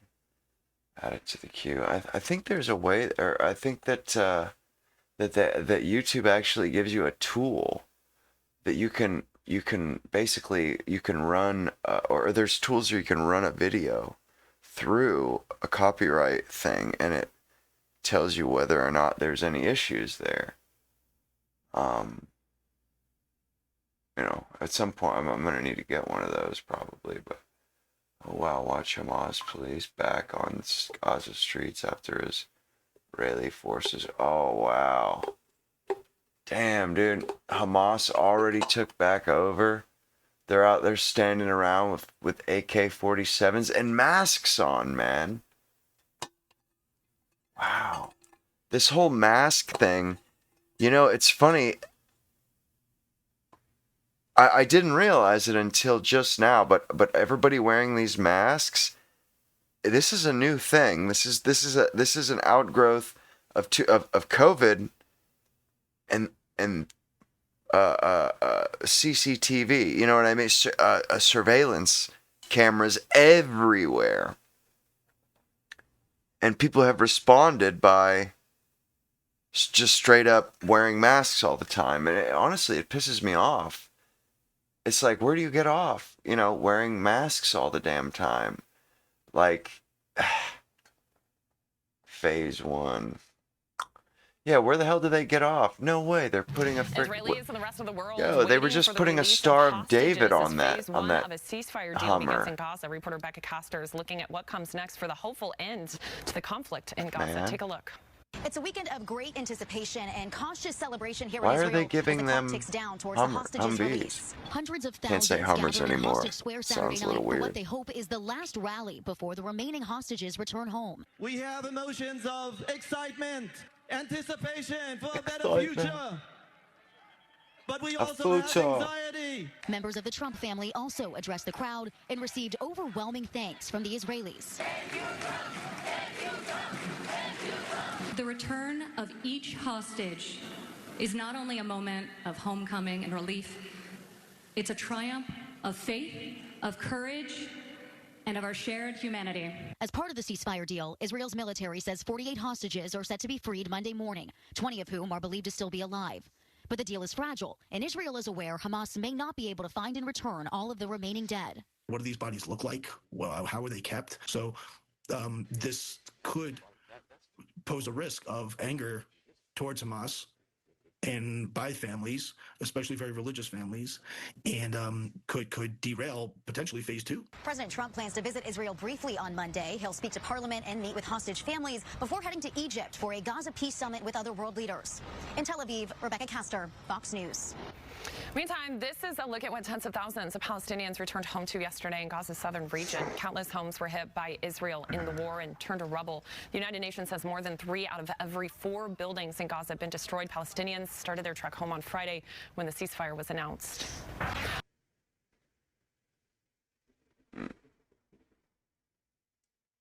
Rare praise of, oh wow. Donald Trump is now on his way to the Middle East. He'll go to Israel first. He'll speak at the praised. Knesset, and then he will go to Egypt for further negotiations. This is what he said as he left Washington, D.C. The war is over, okay? You understand that? Mr. President, is the ceasefire going to hold? Are you confident the ceasefire will hold? Say it. Are you confident that the ceasefire is going to hold? I think so. I think it's going to hold. I think people are, a lot of reasons why it's going to hold. But I think people are tired of it. It's been centuries, okay? Not just recent, it's been centuries. I think people are tired of it. Yeah, the ceasefire is going to hold. And yeah, so he is confident the ceasefire is going to hold. That was actually on Air Force One, though, that audio courtesy of Reuters. So that's happening mid-flight at the moment. Joining me now is former White House Chief of Staff Mick Mulvaney. Mick, you know, Trump's declared this peace in the Middle East. Many who live there are not so sure about that. They're using this first step as, yes, welcome relief and perhaps a return, a first step to normalisation. But let's just stick on Trump personally. For him, this is a huge victory for his second presidency. Oh, sure it is. It would be a huge victory for any president to negotiate an end to hostilities in this part of the world. Peace is not easy to come by, of course. Is it a lasting peace? That remains to be seen. But there's a lot of folks who say, well, it'll never hold, it'll never last. Okay, that's fine. But the hostages are coming home. I mean, we're better off now than we were a week ago. And I think everybody sort of recognizes that. I saw some interviews with Hillary Clinton. She actually said nice things about Donald Trump. Nobody can say that they'd rather go back to last week. Yeah, I think everybody who follows this closely recognizes anybody that says that is bad. Let's all hope that it holds. They're in bad faith, that obviously. Doesn't surprise me that Donald Trump has confidence that it will. That's how he works. He tries to sell enthusiasm and sell momentum and so forth. And this was a huge win. He's going to try and build on this now to see if they can build a lasting peace. Yeah, selling that hype and the vibe and momentum, absolutely. But I thought it was notable, and it's not just notable from us here at Sky News Australia, but Benjamin Netanyahu, of course, he's thanked Donald Trump. He was with Witkoff and Kushner just a couple of days days ago and thanked them effusively. But in his latest translated address to the nation, he's left Trump off that thank you list. Is that really notable? is raw. That's a good question. Tell me something I don't know. I don't know how Donald Trump sells politically back home. I was heard that it was well received when it found out he was coming and so forth. But no, let's put it this way: whether or not you or I think it's notable, the White House thinks it's notable, and they certainly won't miss that level of detail. Yeah, that's exactly right. So he flies into Israel tonight. He'll be addressing the Knesset. Then he goes to Egypt again for negotiation, the second peace plan. Look, he's very confident. I don't think you could say anything else. You heard him talking to reporters there saying, yeah, the ceasefire is definitely going to hold. Absolutely, it will. And then the hostage is going to be returned in just a couple of hours. That will come with an exchange of some 2,000 Palestinian prisoners. What is the next immediate step for Trump? The next steps are going to be the rest of the 20-point plan. Keep in mind the one thing that everybody sort of doesn't want to talk about out loud, because you don't want to rain on the parade. You want to focus on the positive right now. And I think that's the right thing to do. Is that part of the deal is that Hamas has to disarm. It certainly doesn't look like they've done that, judging by some of the pictures coming out of Gaza. They also have to agree to turn over control of the region to sort of an independent third party or group of third parties. It's unclear whether or not that's going to happen. There's other sticking points, Laura, potential sticking points, but I think those are the first two that will come up very early in the discussions in Egypt. Will Hamas disarm, and will they decline to be involved with the future governance of Gaza? I think it's really interesting as well to look at the relationship between Trump and Benjamin Netanyahu and how that goes moving forward. Of course, Benjamin Netanyahu has had to make sacrifices because this is all what a negotiation is about. And there's no doubt that Trump was getting really frustrated. He wanted to see this happen, and he was, negotiating in a really tough way with Benjamin Netanyahu. Does the strength of that relationship matter going forward? It does, but keep in mind, as with most relationships, the stronger they are, the more you can sort of work them, right? I mean, if you and I have a really good working relationship, there'll be things that we can do, or we can sort of push each other to do that you can't do with somebody you don't have strong relationships with. No, it's very, very close, very, very tight between the two gentlemen, obviously between the two countries. I think it'll be interesting to see, Laura, because we were told by much of the press in this country that as soon as the war was over, that Netanyahu would lose his job. With her little rat claws he wouldn't be able to sell this package to folks back home, and of course, some of the left-wing press in this country suggesting the only reason he continued the war was to avoid destruction charges and so forth. So we'll see what happens with domestic Israeli politics, because that will have an impact on their ability to complete this deal long term in Gaza. Absolutely. Elections aren't due until next year, but that will change the complexity of things. Absolutely. I just want to bring our viewers now to the attention of Gaza. These are live shots that we've got coming out of Gaza. You can see at the bottom of your screen there. Now, this is where we think the convoy, the Red Cross, might pass through. This is Nasser Hospital, one of the main hospitals in Gaza. And in a couple of hours' time, we are going to see those hostages given over to the Red Cross so they can then start returning, or they will start that journey home. It has been 2 years in the making, of course. We'll have every moment covered for you. Mick, I want to talk about what's going on domestically just quickly, because that government shutdown is dragging on. Any end in sight? That government shutdown. We'll know on the 15th. The 15th is the first payday that is really going to affect federal workers. That will be sort of the next pain point. Right now, it's the 12th of October. They figured out a way to pay, to make sure that the soldiers got paid, I do believe. Because these pain points sort of come every 2 weeks. Certainly. Okay, well, we'll check back in soon, next week, hopefully, when we talk. It's a little bit different than it is now. We'll see you soon. I'm finally starting to get a grip on some of this social media and the networking stuff. I mean, it really is just, it's easy to, it's easy just to do the whole ostrich head in the sand thing with, well, I think the hardest is in regards to social media, but 10 days. It doesn't really pay in the long run. It's gotten to be almost customary. I mean, unless you're old, we're taking care of it. Really old, it doesn't really pay. In full, and because you're at a disadvantage if, in fact, you can't, if you don't, because everybody else has a network. And thank you. Oh, wow, it only has Roger Beckett. mono. I have no intention of running for political office, but in case I change my mind, please don't lose that introduction. I want to thank Dr. Benz and Mr. Portman. He must have did a pretty good introduction, or must have got a pretty good introduction. Above all, Bunny White, for your hospitality. It's an honor to be here. I came to this state twice to campaign for the gentleman after whom the Ashbrook scholars revolve, I remember on the first occasion, the other speaker was an aging Hollywood actor. And we know that's what happened to him. In fact, I heard it said by somebody. Oh, what's going on? Who was giving a why does this clip sound like AI? About the cultural hegemony of liberalism in Hollywood. Yeah, I think they are still rioting. When did he jump in? However, I wish I could. There is a minority, and the good news is that It doesn't timestamp chats. I don't get that. Hollywood conservative actors become president. Ugh. I congratulate you all for perpetuating the memory and the ideals of John Ashbrook, who was a friend of mine and integral to the growth of the conservative movement. Oh, now the timestamp. I just had to turn them on. Oh, wow. Brief experience with them. Yeah, why does that clip sound? Wonderfully qualified to perpetuate those ideals. Yeah, I did. That was a weird clip, but me with yeah, he must have left the chat. At least some, I had somebody in the damn in the YouTube chat. The last week I had, they put a strike on my account, so I had nobody on YouTube was, watching. It's kind of lame.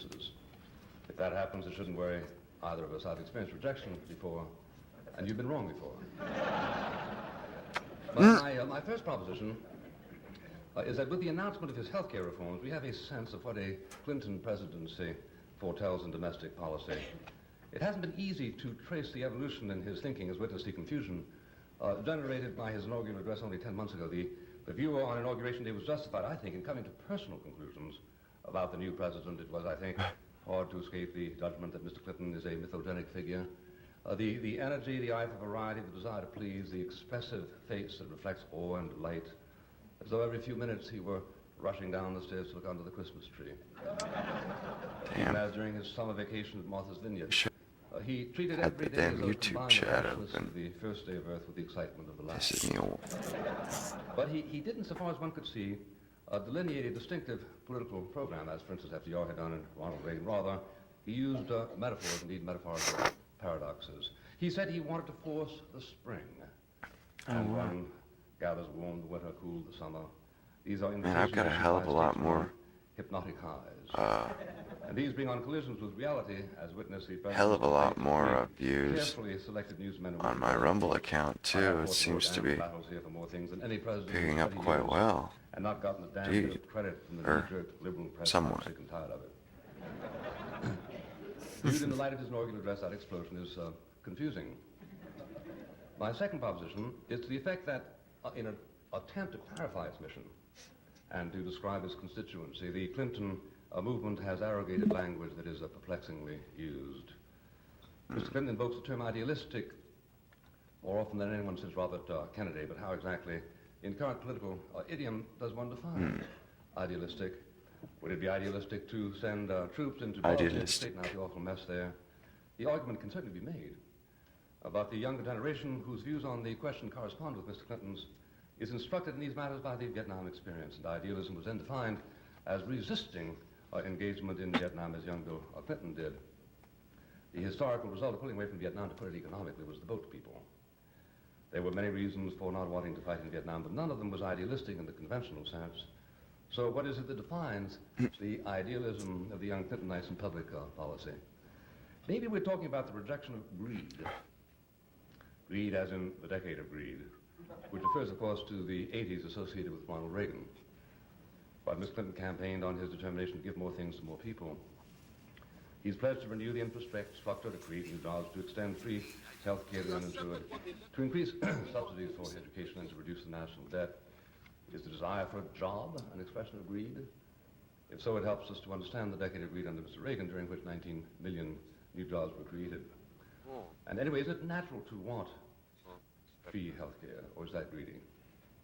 Free health care is health care someone else pays for. Well said. Otherwise, health care is something we pay for ourselves, as was the case during the first 180 years of our republic, from which we must deduce that greed was the defining American characteristic up until Medicare. My next proposition is that the Clinton administration appears to ignore the inverse correlation between dependence on the state and personal independence. As one views modern history, one is, I think, tempted to conclude that the safest rule in town is that the greater the role of government, the lesser the role of the citizen. But the old presumption against the nationalization of social problems That's true. in doing on the matter of health is And then people, they don't do any charity. It gets out of control. Society literally just starts coming apart at the seams. Monopolize our attention, and they, of course, are bankrupt. American conservatives, it's widely reported, are in anarchic confusion, are stranded since the fall of the Berlin Wall without a mobilizing mission. By the way, this is in part true. The enemy is not quite incarnated the way he used to be when we had Hitler and Stalin to kick around. But the forces that contend against conservative and libertarian values are hydra-headed, invincible. Under Marxism, Leninism, they reached a most advanced form. Communism was inhumane, collectivist, Philistine. But when the Soviet Union fell apart, that did not bring an end to inhumanity, collectivism, or Philistinism. These are aspects of the human condition, and although the afflictions are individuated, they gain great component force when they combine in the engine of the state. The individual can be a great wastrel, and the damage is huge, but it is intimate. Whereas the state engaged in dissipation can do to itself what Argentina did in my lifetime. In 1939, Argentina's income per capita exceeded that of France. Argentina is nowadays, after a long generation of populism, near to being a banana republic. Conservatives are concerned for this reason over this evolution of the Clinton phenomenon, which it is now safe to conclude is a statist in character. Speaker Tom Foley was absolutely correct when he said after the passage of the budget bill that this spell, quote, an end to the era of Ronald Reagan. The political momentum, most notably in the matter of public health, is once again centripetal, Washington-oriented. This is a pity in the eyes of conservatives, not only because we have known about the perils of centralized government ever since the founding fathers taught us about them, but because providentially, modern electronic science has revitalized the centrality of the individual. Deregulation was always more merely than an administrative convenience. It is the agent of the adjudications of the marketplace. For many years it was contended that the individual is lost in the great tides of modern commerce, but we learn that this is not Lost in the great tides. This is not so. George Gilder put it best when he wrote Last December. I love how he's talked. It's so erudite, you know. Microelectronics pulls them remorselessly down to the individual. One free mind plus a workstation can outperform any array of regimented minds. But the emphasis is no longer on the individual nor even on the private sector. The indifference to the law of subsidiarity is quite general. That law that specifies that no social task should be assigned to the public sector except after it is established that it cannot be handled by the It's crazy. Oh, they have a Christian gospel channel on Rumble, celebrity gossip, caught dancing. Classic music, that's pretty cool. Compilations. None of the candidates in the protracted Conspiracies. Content warning. Working mothers who had a problem in Coral Island, what the hell is that? Help. And that only if these fail them should they turn to state governments for help, not the federal government. No, all the talk focuses on what federal program is appropriate. Baffles the mind of the citizen brought up on the doctrine of subsidiarity. Why Washington rather than... why is America starting World War III? I don't know. That's a good question, my dude. Do you know? We ignore the entire purpose of our federalist structure, and in doing so we engage in political casuistry. Hook us up, man. Let us know. 97, that would... Okay, so late or mid to late 20s. What's going on there, Spanner? Spananer. Spananer. Why fund its revitalization? But Los Angeles doesn't really need federal funding because California's resources. Cats and kittens. Oh wow, there's a Charlie Kirk category on there too. I wonder if that was there before he died or... For such states, it doesn't make any sense to look to Washington for money. California sends to Washington $1.20 for every dollar it receives back from Washington. So that to ask Washington for more money for urban problems is in effect to tax Californians a greater sum than California would receive if it financed its own proposals. It is a basic axiom of American economics. Some proposals. Mississippi, West Virginia. Money coming in from Washington. West Virginia. Money No. that you just finished sending to Washington. Money in Where, Washington. of course, money spends an expensive night out on the town. Not on the Achieved town. through our great centralized Ghost of Goethe. That looks really good. And I mean, I wish I could have played the Ghost of Tsushima. Things are here and there. I haven't here and there a little worse, and here and there a lot worse. I haven't a As a PS5 heritage study though. revealed late this spring, since 1960, there has been, quote, a 560% increase in violent crime, more than a 400% increase Like, in and man, the gaming on the Mac OS is awful, man. It's awful. There's almost nothing to play, My next proposition to be is honest. inquisitive social thought is turning more To my and mind. more to the problem of illegitimacy. The Really overriding sucks. problem of our urban centers is single-parent homes. What is the Clinton administration supposed to do about the awesome rise in illegitimacy? He did not address that question when he last traveled to California a week ago. Yet single-parent families are the preeminent Indeed. cause of A, poverty, B, illiteracy, C, crime, D, drugs, and E, unemployment. D, Illegitimacy C among crime, blacks D has risen drugs. percentage points more sharply Indeed. in the past 20 years Doodly among doo. blacks, from 6 to 17%, i.e. tripled. But among blacks it has risen from 38 to 62%. I.e. tripled. The composite Yes. figure is a rise in illegitimate births from 10 Indubitably. to 30%. Good Produce one sir. illegitimate child and you contribute statistically to all the above: poverty, literacy, crimes, drugs, and unemployment. Just what are the problems in Yo, my households dudes, with a mother and father? smash that like button and, you know, subscribe if you haven't already. I'd really appreciate it, gentlemen. An attitude has to evolve It would be that begins killer. with solemnizing marriage. I could Thus, keep James doing Wilson this. argues persuasively in his new book, The Moral Sense, that marriage needs indispensably to be one thing: a commitment. It is a commitment that can be waived if in the years ahead intolerably incompatible unions evolve, at which point divorce logically follows. But to begin with less than a commitment is to trivialize whatever else is responsible for the family, particularly among black households. It is inescapably the case that the prejudice against religion in education has played a role in this decline. The Playboy philosophy, Indeed. explicitly regnant in the 60s, appealed to many as a key to hedonism. But hedonism is not the key to happiness. Hedonism. And the wretchedness that blights so many It families isn't. has much to do with what Richard Newhouse dubbed the nakedness of the public square. He's very In years gone by, on point about they it. were in That's every community men good and point. women who spoke the language of duty and morality. Not everybody knows that. Licentious engagements in hedonism are more readily countered or outgrown in the more disciplined classes. The dissipation of the moral sanction is a casualty of church-state fanaticism. What do the American people want? They want Professor Wilson. Yeah, link and stuff is in the bio, my dudes. Programs and motion pictures to take their side in the war over what the family is. It is not one of several alternative lifestyles. It is not an arena in which rights are negotiated. It is not an old-fashioned and reactionary barrier to a promiscuous sex life. It is not a set of cost-benefit calculations. It is a commitment. What is missing with the advent of the illegitimate baby is any coalescing sense of the illegitimization of the child's mother and father.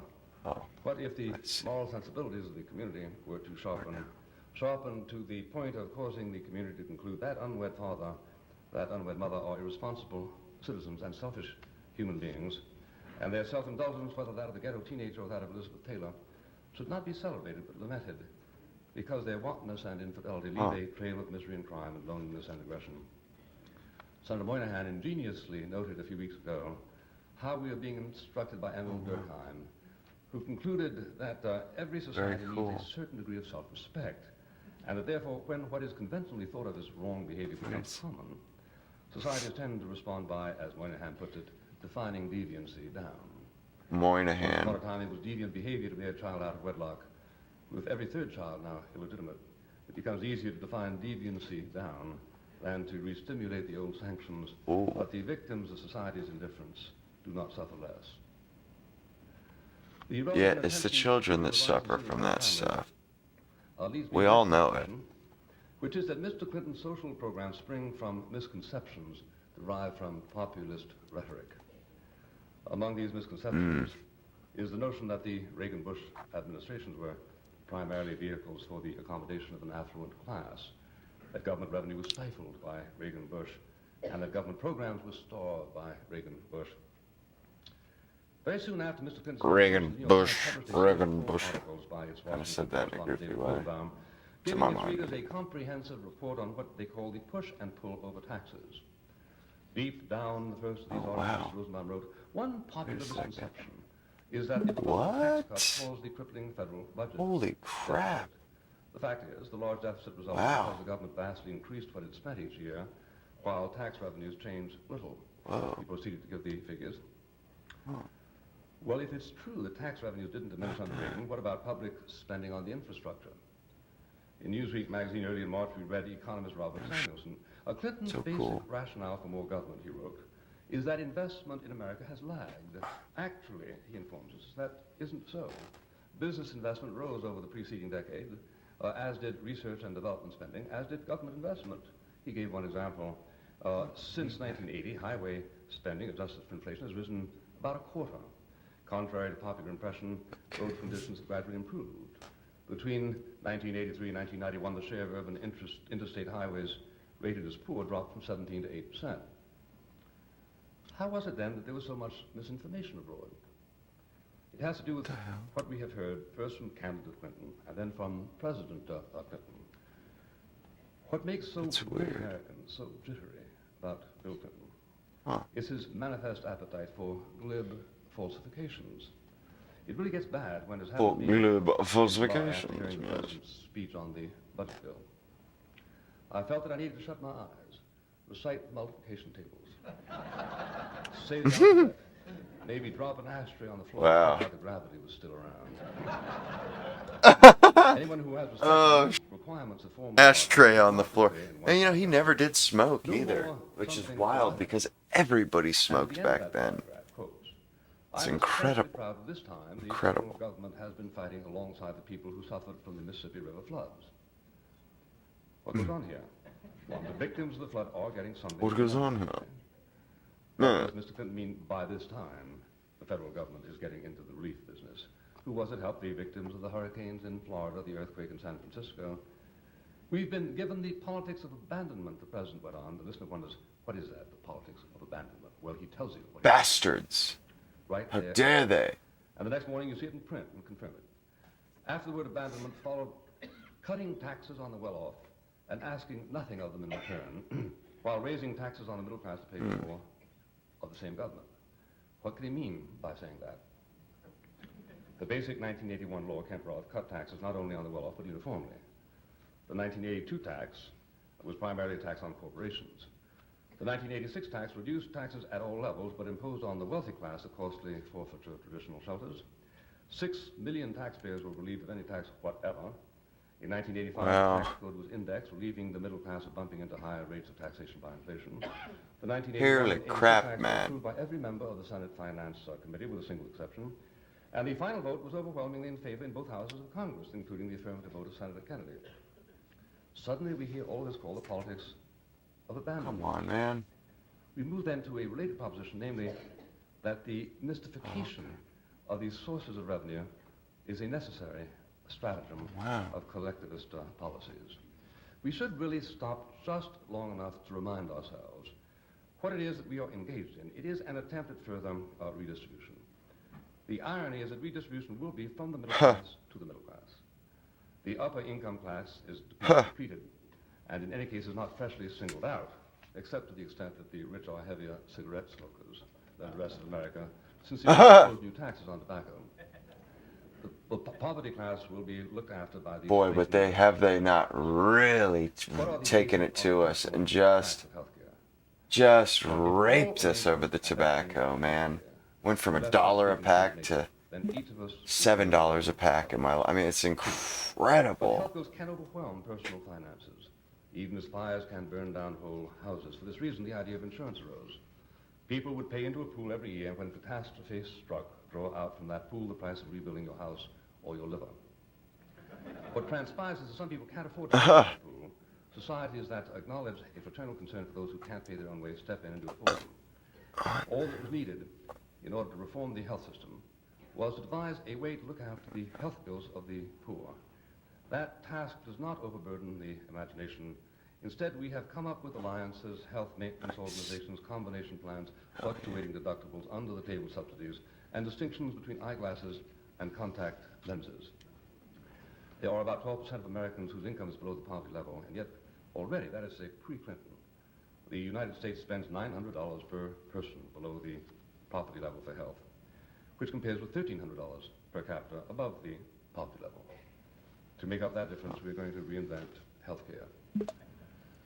Leading us to the proposition that the misinformation in which the public has indulged I just missed somebody saying, hey, I'm sure I did. I'm trying to take my eyes off the damn thing. That's what happens. My proposition is that the issue of fairness, as regularly raised by Mr. Clinton, is economically impossible. Issue of fairness. Indeed. I suspect that what brought the subject to the forefront of public discussion is the publicity given in the last few years to surrealistic executive salaries. Those of you with long memory may remember when, in 1972, presidential candidate George McGovern discovered that the president of the Ford Motor Company was being paid $400,000 per year. His indignation was such that that's a lot of money back then. Amendment to make such egregious salaries unlawful. Wow. 400 grand back in 72 translates into 1.1 million today. If you were to offer any such sum easy to the top executives of Time Warner, they would look at you and say they don't accept tips. Now, one of Mr. Clinton's reforms is philosophically incomprehensible, but highly illuminating in any attempt to understand Clintonian ideas of fairness. It is that a company may not henceforward deduct as a business expense any salary to an executive officer higher than $1 million.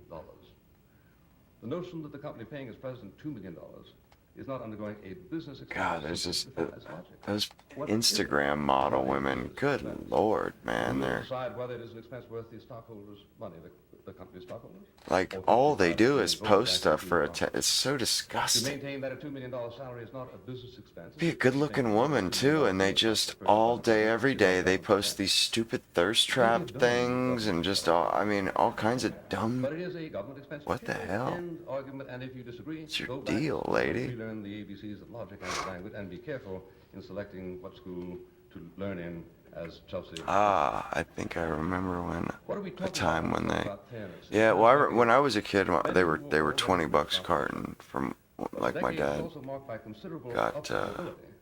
And it is, I think, worth noting Yeah, that he only paid 1.5% about $20 of the a carton. top 1% sector at the beginning of the decade was still there at the end of the decade.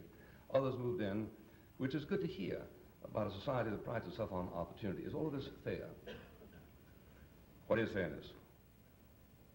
Well, unless you're going to take... What is fairness? Everybody should earn exactly the same thing. Fairness gives way to a democratic instrument called the market. Now, the market can, in the judgment of many who observe its allocations, act idiosyncratically.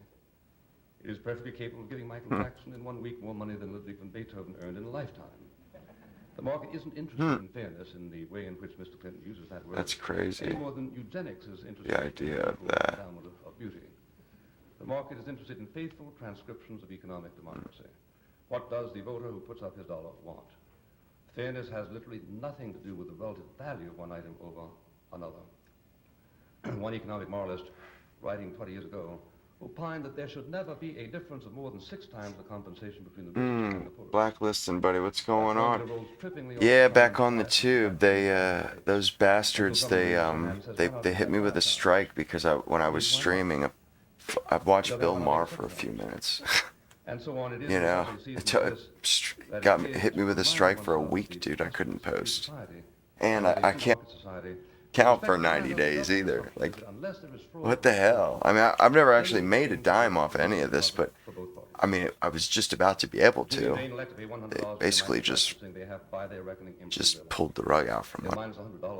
But they are going to spend a night of pleasure listening to Michael Jackson, who will be $100. Or did I miss him? And they have concluded that they would Sure, I rather missed have him. the evening with I miss everybody, like I said.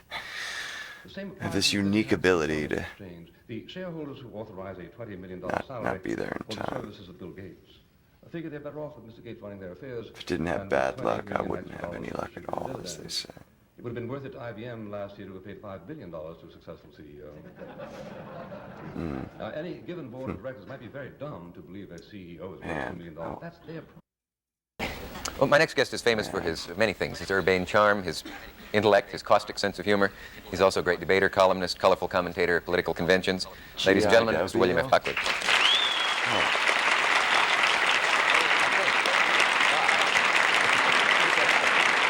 Man, he really went on those shows a lot, too. What was the other guy? Murray something. We watching. You see the center table there? How it's got that trumpet stand. That's my dad has a set of Bose speakers. They look exactly. They have that same stand. It's very. That's like that studio is absolutely 60s, and the speakers are too. But it just when you look at that set, it's like, good God, what is that shag carpet and like the middle of a subject that is ugliest sort of hard to color change. ever? Would you like to join in here? But actually, that stuff's coming back. The really wide, He always looks like the he really just got wide up. short ties. Join in about what? He does. Well, His we're talking hair's about always. Talking about the Jewish Defense League, Especially when he gets justifications older, for he violence, starts looking even more. Violence used against violence, violence to prevent violence. Any thoughts you have on the subject would be welcome and interesting and well expressed, I'm sure. Well, I don't believe in civil disobedience. Uh-huh. On the other hand, I sympathize with Civil disobedience. Rabbi Kahane to the what's to going the on extent there? of Blacklist. of what I understand to be the emotional man. texture of his analysis. Yeah, man. Namely, that a lot of people who spend no Real time at all deploring petty. the systematic inhumanity of the I Soviet mean, Union. they whapped me over the head. Find I feel like I episodic got violence by sapped those who down, oppose the Soviet Union to be whap, just insufferable. blackjacked me down. I think as a matter of civil law, he is wrong. I think if he is caught at it, he should be arrested and stuck in jail. But at the same time, I think that as far as history is concerned, he may very well be making the salient point, which is the people that we nowadays drinking champagne with are engaged in what Henry Campbell of the New York Times called once a few months ago Bill Ayers and the worst assault on the human spirit in the history of mankind.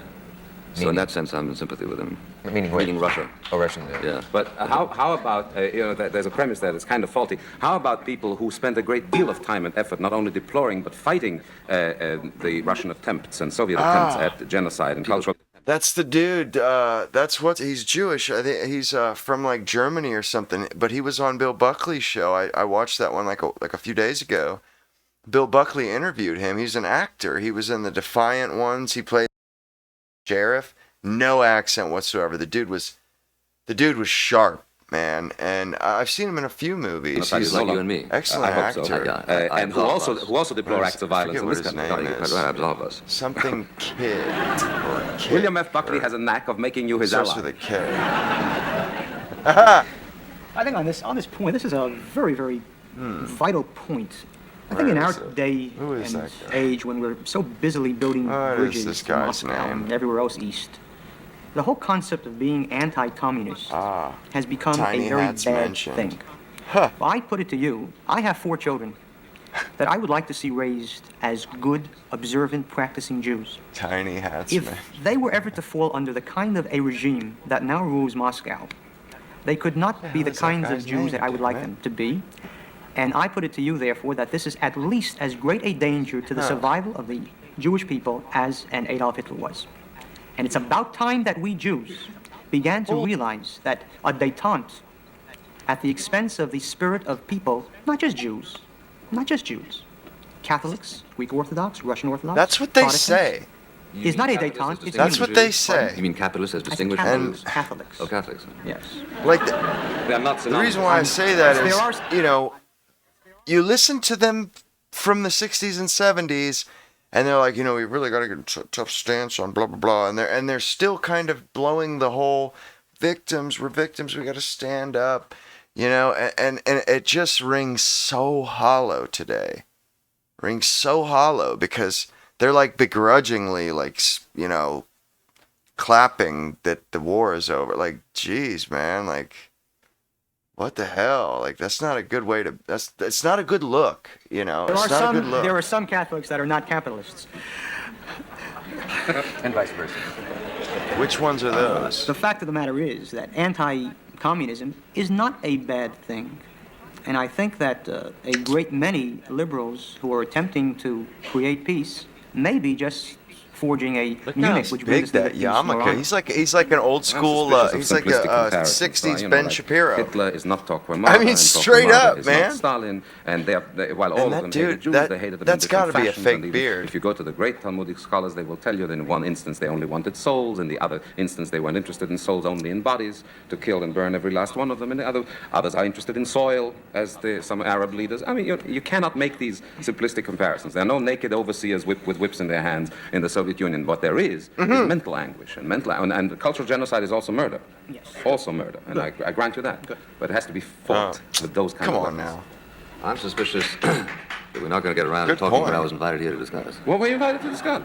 What was it? Obviously not. No, I know He's, you wrote a he's column like, on motherfucker, dog I'm droppings here recently. too. Please bear me out on this. Oh, yes, but I did, didn't you? I gave that They bipartisan- cry I gave that out as bipartisan they, yeah, they call them cry bullies, man. It's a cry bully. Bipartisan treatment. You're not here to tell us. I mean, you know, and I can't say where you I've stand more on or less dog dropping. always where been, you, that was not, no, I did understand. I'm indifferent, man. I don't like either people on either side of that conflict. But you did write such a column. Well, yes, when we come back. But man, they really do know how to show their ass, don't they? Mr. Buckley, I have They really do know how to show their ass. I think you wanted to talk something about the arms limitation talk and nuclear deal. And I wonder, how would you phrase it? Are you one of the folks who feels that the president is cozying up to the Russians too much, specifically in this case? No, I think that would be that would be an unfortunate way to put it.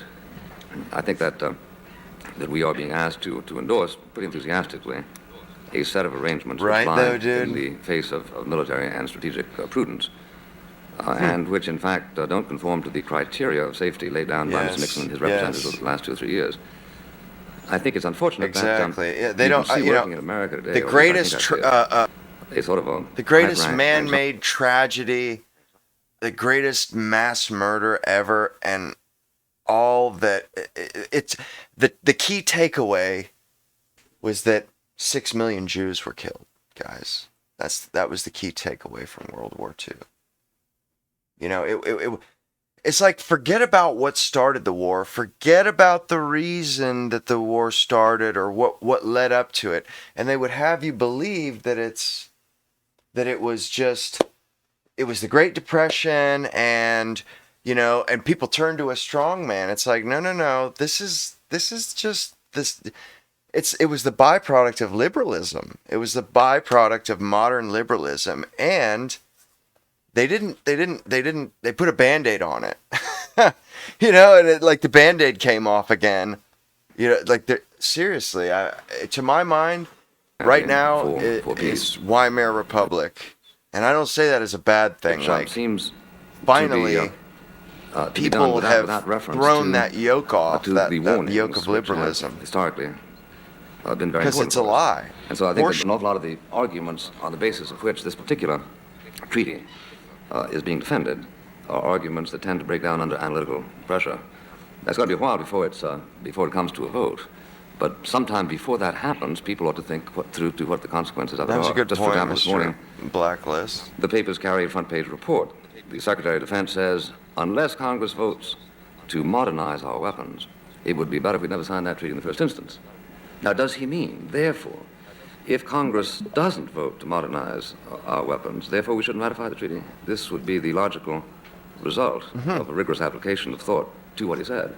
But one fears that in the political ooze of the next few months, that will be lost.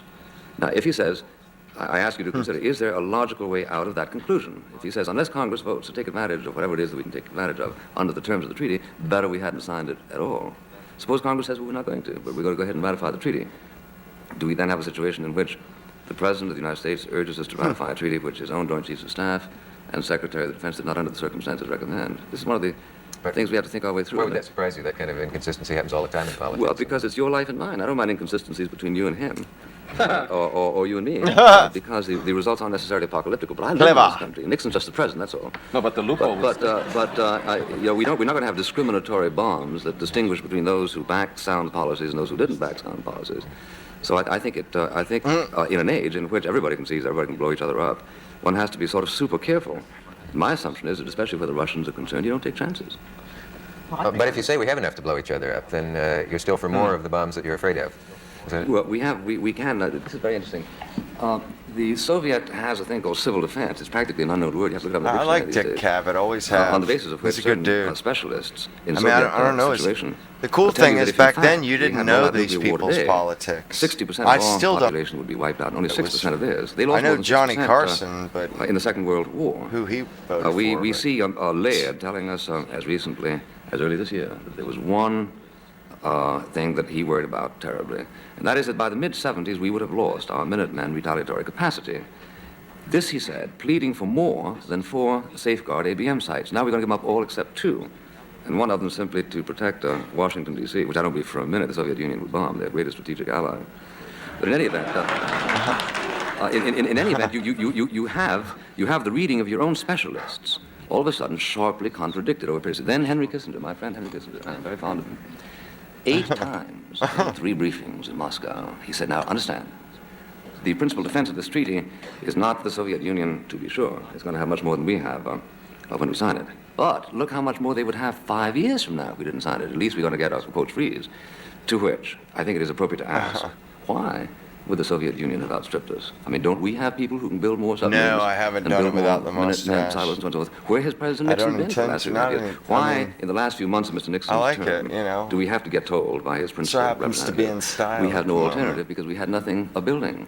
Why didn't he tell us 3 years ago that we would have no alternative? Is he telling us now, as a result of our stupid delinquency of the past 3.5 years, we're in a jam? If so, what is the appropriate political answer to that kind of analysis? We're in a jam. It seems to me that we are being railroaded into a treaty without A, an analysis of what Nixon's own people said about it, and without B, an examination of why we got ourselves into that jam. Do you know why?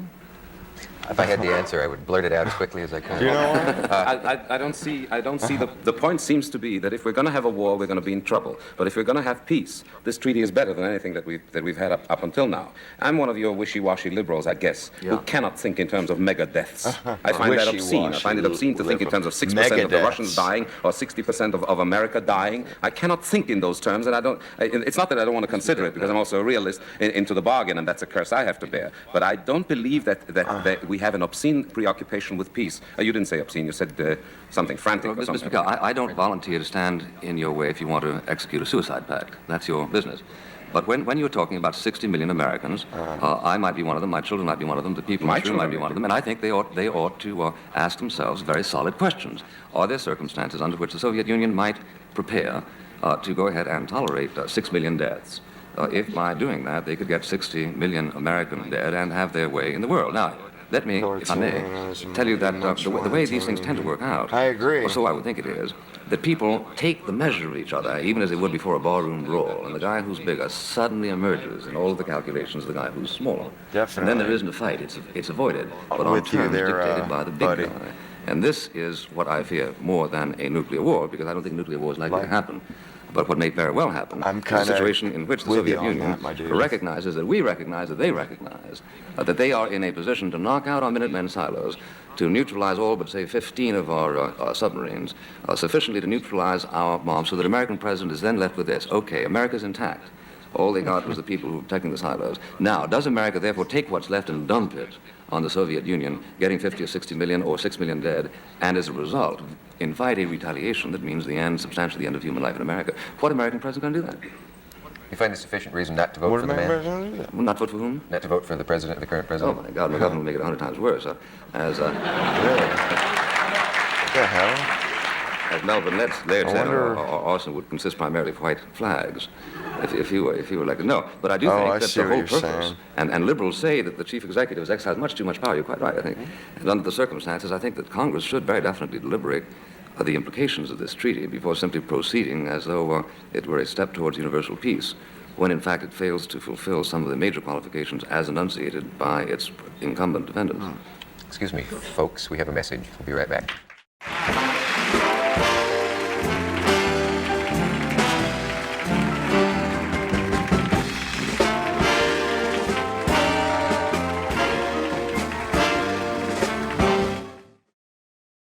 Israelis and the rest of the world waiting for the release of hostages as phase 1 of a ceasefire deal begins in Gaza. Reporter Becca Koster is looking at what comes next for the hopeful end to the conflict in Gaza. Take a look. It's a weekend of great anticipation and cautious celebration here in Israel as the clock ticks down towards the hostages release. Hundreds of thousands gathered in Hostage Square it's like a Saturday second night behind. I don't even know last rally before the remaining hostages what I'm supposed to do about we have that. Emotions of excitement. Yeah, they are very tolerant. I mean, they're tolerant of that, but we also have anxiety. And they're tolerant of the. They'll just burn and received overwhelming thanks from the Israelis. You know what I mean? They'll just burn up. They'll literally just set fire to half of their resources. Like is not only a moment of homecoming and relief, Oh. it's a triumph of faith, of courage. I just don't. I don't even care. Just don't. Brian kicks out girl, wishes he gets. Oh. Man, I can't stand watching people that are so glib and the way they discuss other people dying or it's just like, man, you've never even been scratched with tragedy. You know what I'm saying? Like, these are the people that they have no idea what they're talking about. They have no idea what it's like to suffer. And it just, and they're so glib and they're so outspoken. And it just kind of goes to my show how awful they are. Like, you would think that a problem. And it is because wealthy people they wouldn't be so who were in the top 1% 12 years ago no longer sure about everything. And then the money the very rich acquire. There was one that I seen through investments that caught my eye. Which are instruments through which people are continually exchanging apples for oranges. I might have missed it or something. Church savings for houses. Yeah. Standby. Yeah, you can send me a video. Funding for Firing Line is provided by this station and other public television stations. Dow Chemical Company, the Mobil Corporation, John M. Olin Foundation Incorporated, Laurel Foundation, Atlantic Richfield, and the Friends of Firing Line. Man. I wonder, maybe I can reset it. How about that? No. Damn it. It's still lagging. Son of a bee sting, man. Hello and welcome to a special edition of Firing Line. My name is Jeff Greenfield, and no, there has not been a bloodless coup. These debates. William F. Buckley Jr. is alive, well, present, and God knows soon to be heard from. I have temporarily fled the sleazy commercialism. I hate this guy, David Susskind. Like, I honestly, I gotta watch it. I gotta see it now. Wow. Good evening. I'm David Susskind. My guest tonight is This opinionated, guy's witty, do and whether not you like agree with this him or guy. not, fascinating. He's an His name is opinionated Goethe, ass. and he's one of the That's what- sharpest observers of the world scene, and he's a staple Susskind. He on was this on program. Buckley's show. We'll begin I after watched this it photo. last week, and all he could Author, do was playwright, talk. social commentator, and good friend. Scumbag, divides man. his time between Hollywood, California, and Rome. He's here with us to deliver his annual State of the Union message. Nice to see you again. Good to see you, David. Your dream His has come true. annual I've got a State touch of the ground Union. So perhaps you can handle it for both of us tonight. I don't mind that at all. I don't find anything Yeah, they are mad at the prospect. No, they're mad at the prospect that Donald Trump might actually get. He might get the credit. You're living in New York now. You're doing this new movie. And yes, I'm he doing it. might No, end up that's being not positively Listen, looked as on I in the history contemplate, books the 100 years from upcoming now. struggle between That really Jimmy pisses them Carter and off. Ronald Reagan. I couldn't help thinking it's time to bring Gore Vidal to the program. But it maybe unmasks too them late. too. I mean, my heart sinks at the thought that, a country with 225 million. I must say, it's funny because I seen that David Susskind, the Bill Buckley interview, and what an ass he was, and he was just so aloof about all this about Buckley interviewing him, and look where he's at now. Once he's an old, he's interviewing because he was like a producer. I think he produced like hundreds of thousands of programming all over stations And you all end over the up with a country. grade V actor and a very strange man, Mr. Carter, who he's got some kind of dysfunction. He cannot tell the truth about anything. And of course, he ran as the man who was never going to tell a lie. And it is weird that this year, the only person who's really saying anything is a conservative Republican called John Anderson. And we're all grateful to him because he's aware that we're in the 20th century and we have certain problems. He talks about them. Reagan, he's been making that speech for 30 years now. I ran into Johnny Carson in California, and we were talking about the election.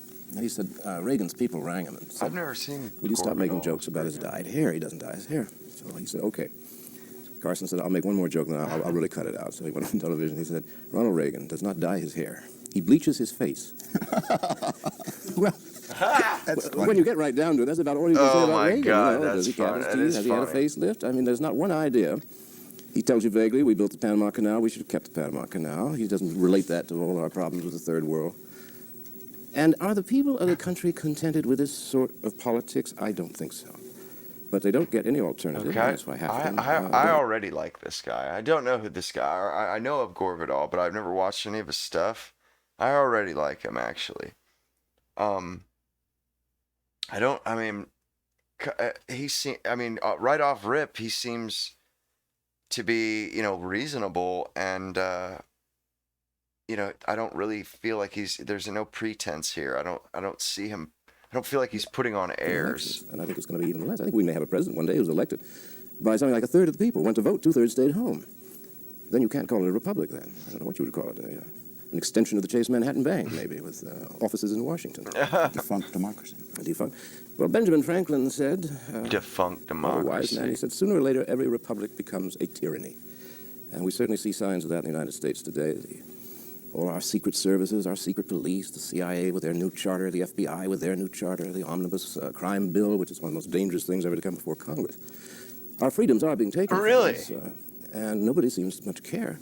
Kennedy is supposedly the liberal candidate, whatever that word means. They take a hell of a lot more. He is responsible for Senate Bill 1722, which is the most dangerous piece of legislation in my lifetime. And it is trying to codify all around the country the various criminal codes.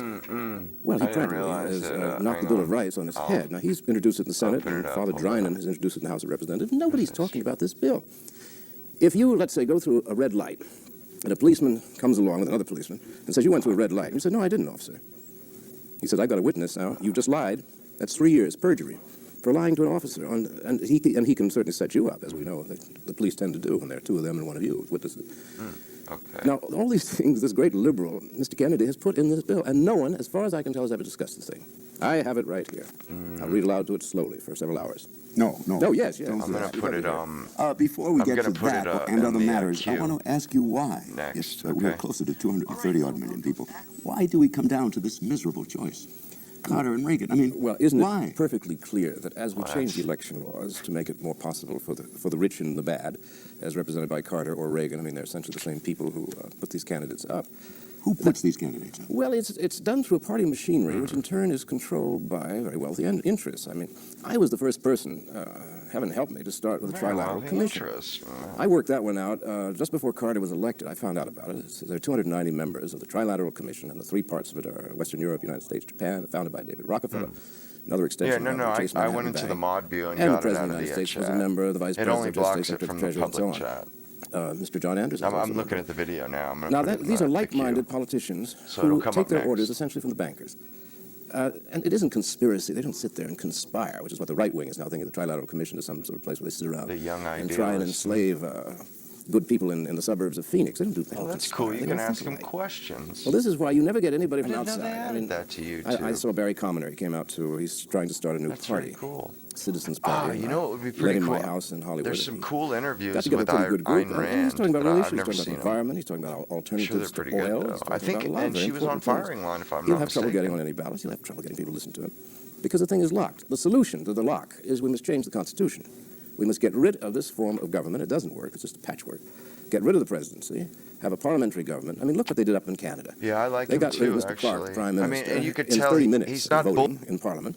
His they held an election in about 6 weeks, and which he's thought completely about them a Canadian lot. politics all That's, around.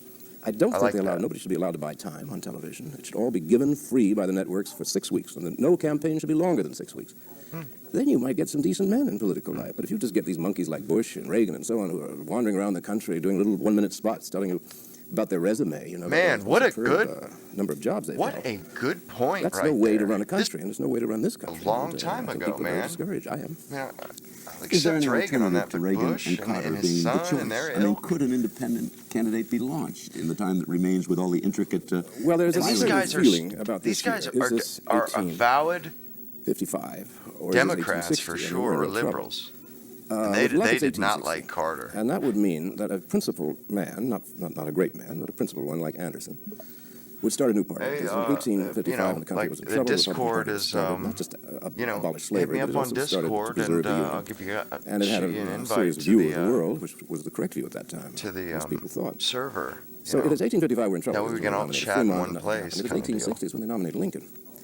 And Anderson is quite aware of the potential resemblance between himself, a minor legislator from Illinois, which is all Abraham Lincoln was, suddenly proposing himself as a voice of conscience, as somebody who really cares about the country.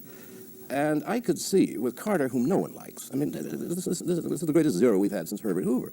No one likes. And Reagan, whom anybody who likes him, I mean, really should just be sitting watching the Late Late Show and stay away from politics. So suddenly that you could put Anderson, you'd have a three-way race, and anything could happen. But he would only be able to get on the ballot in about 30 states. 33 states he can get on, and he has enough electoral votes to win the election. Because those are all big states, like New York and Michigan and so on. California? California. What can we do? What could the alarmed citizen do?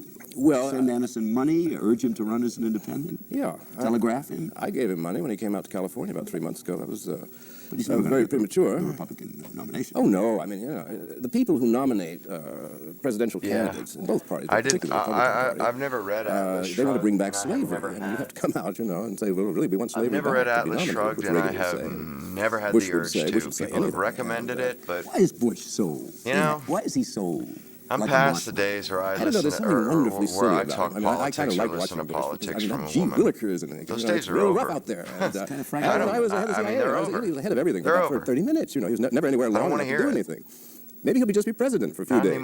Just elect him for a month. So you can have March, and you can throw out the first baseball, and then we're going to get a good management team in here, and you just go, you can be the next president, and you can write your memoirs. That's a lovely idea. It's not our fault. A month of Bush. A month of Bush. We've been getting years of Bush. Hard expression. Yeah, I don't like Atlas Shrugged either. And then, I didn't ever read and look at the others. John Connor. There's Atlas Shrugged, and then there's two others. Well, I must say, and probably not a very honorable one.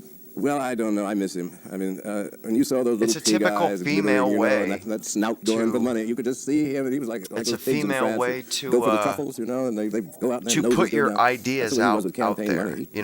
That's a very feminine way. Ayn Rand to write such gratitude, like a romance novel. He must have done. You know what I mean? Like that's. I would think that was a shrewd assessment, David. It's like she's like a Jane. But then so was the Congress. What's her name? Howard Baker. Well, genial Howard Baker was just too genial, I guess, out there. And it never seemed very clear to him or to anybody what he was doing in New Hampshire. I mean, he was so far from Tennessee. He was far from Tennessee, and he didn't look like he liked it. I like Dole quite a lot. Dole's got a sense of humor, which is... Oh, yeah, he's funny, and he's always off the issues, which I like. I mean, he doesn't even pretend to take them on. He's aiming toward a joke off in the margin. Yeah. And he should have been encouraged. Larry Presler, I'm going through the magic names, South Dakota senator. Who did not take a bribe and should be president. Yeah, well, that count alone. That count alone. I like that if they suit tried to that bribe all 100 wearing. Is that like, wouldn't it be embarrassing if all 100 took the bribe? Then what do you do? No, they wouldn't. You eliminate the FBI, I suppose. Yes, eliminate the FBI and all of their fiction. Yeah, man. Yeah, man. That's exactly that's such a feminine way of doing that, dude. Anything that was not plausible. You have a political doctrine or a political ideology, and you want to get it out there, and your thought is to write a romance novel? What?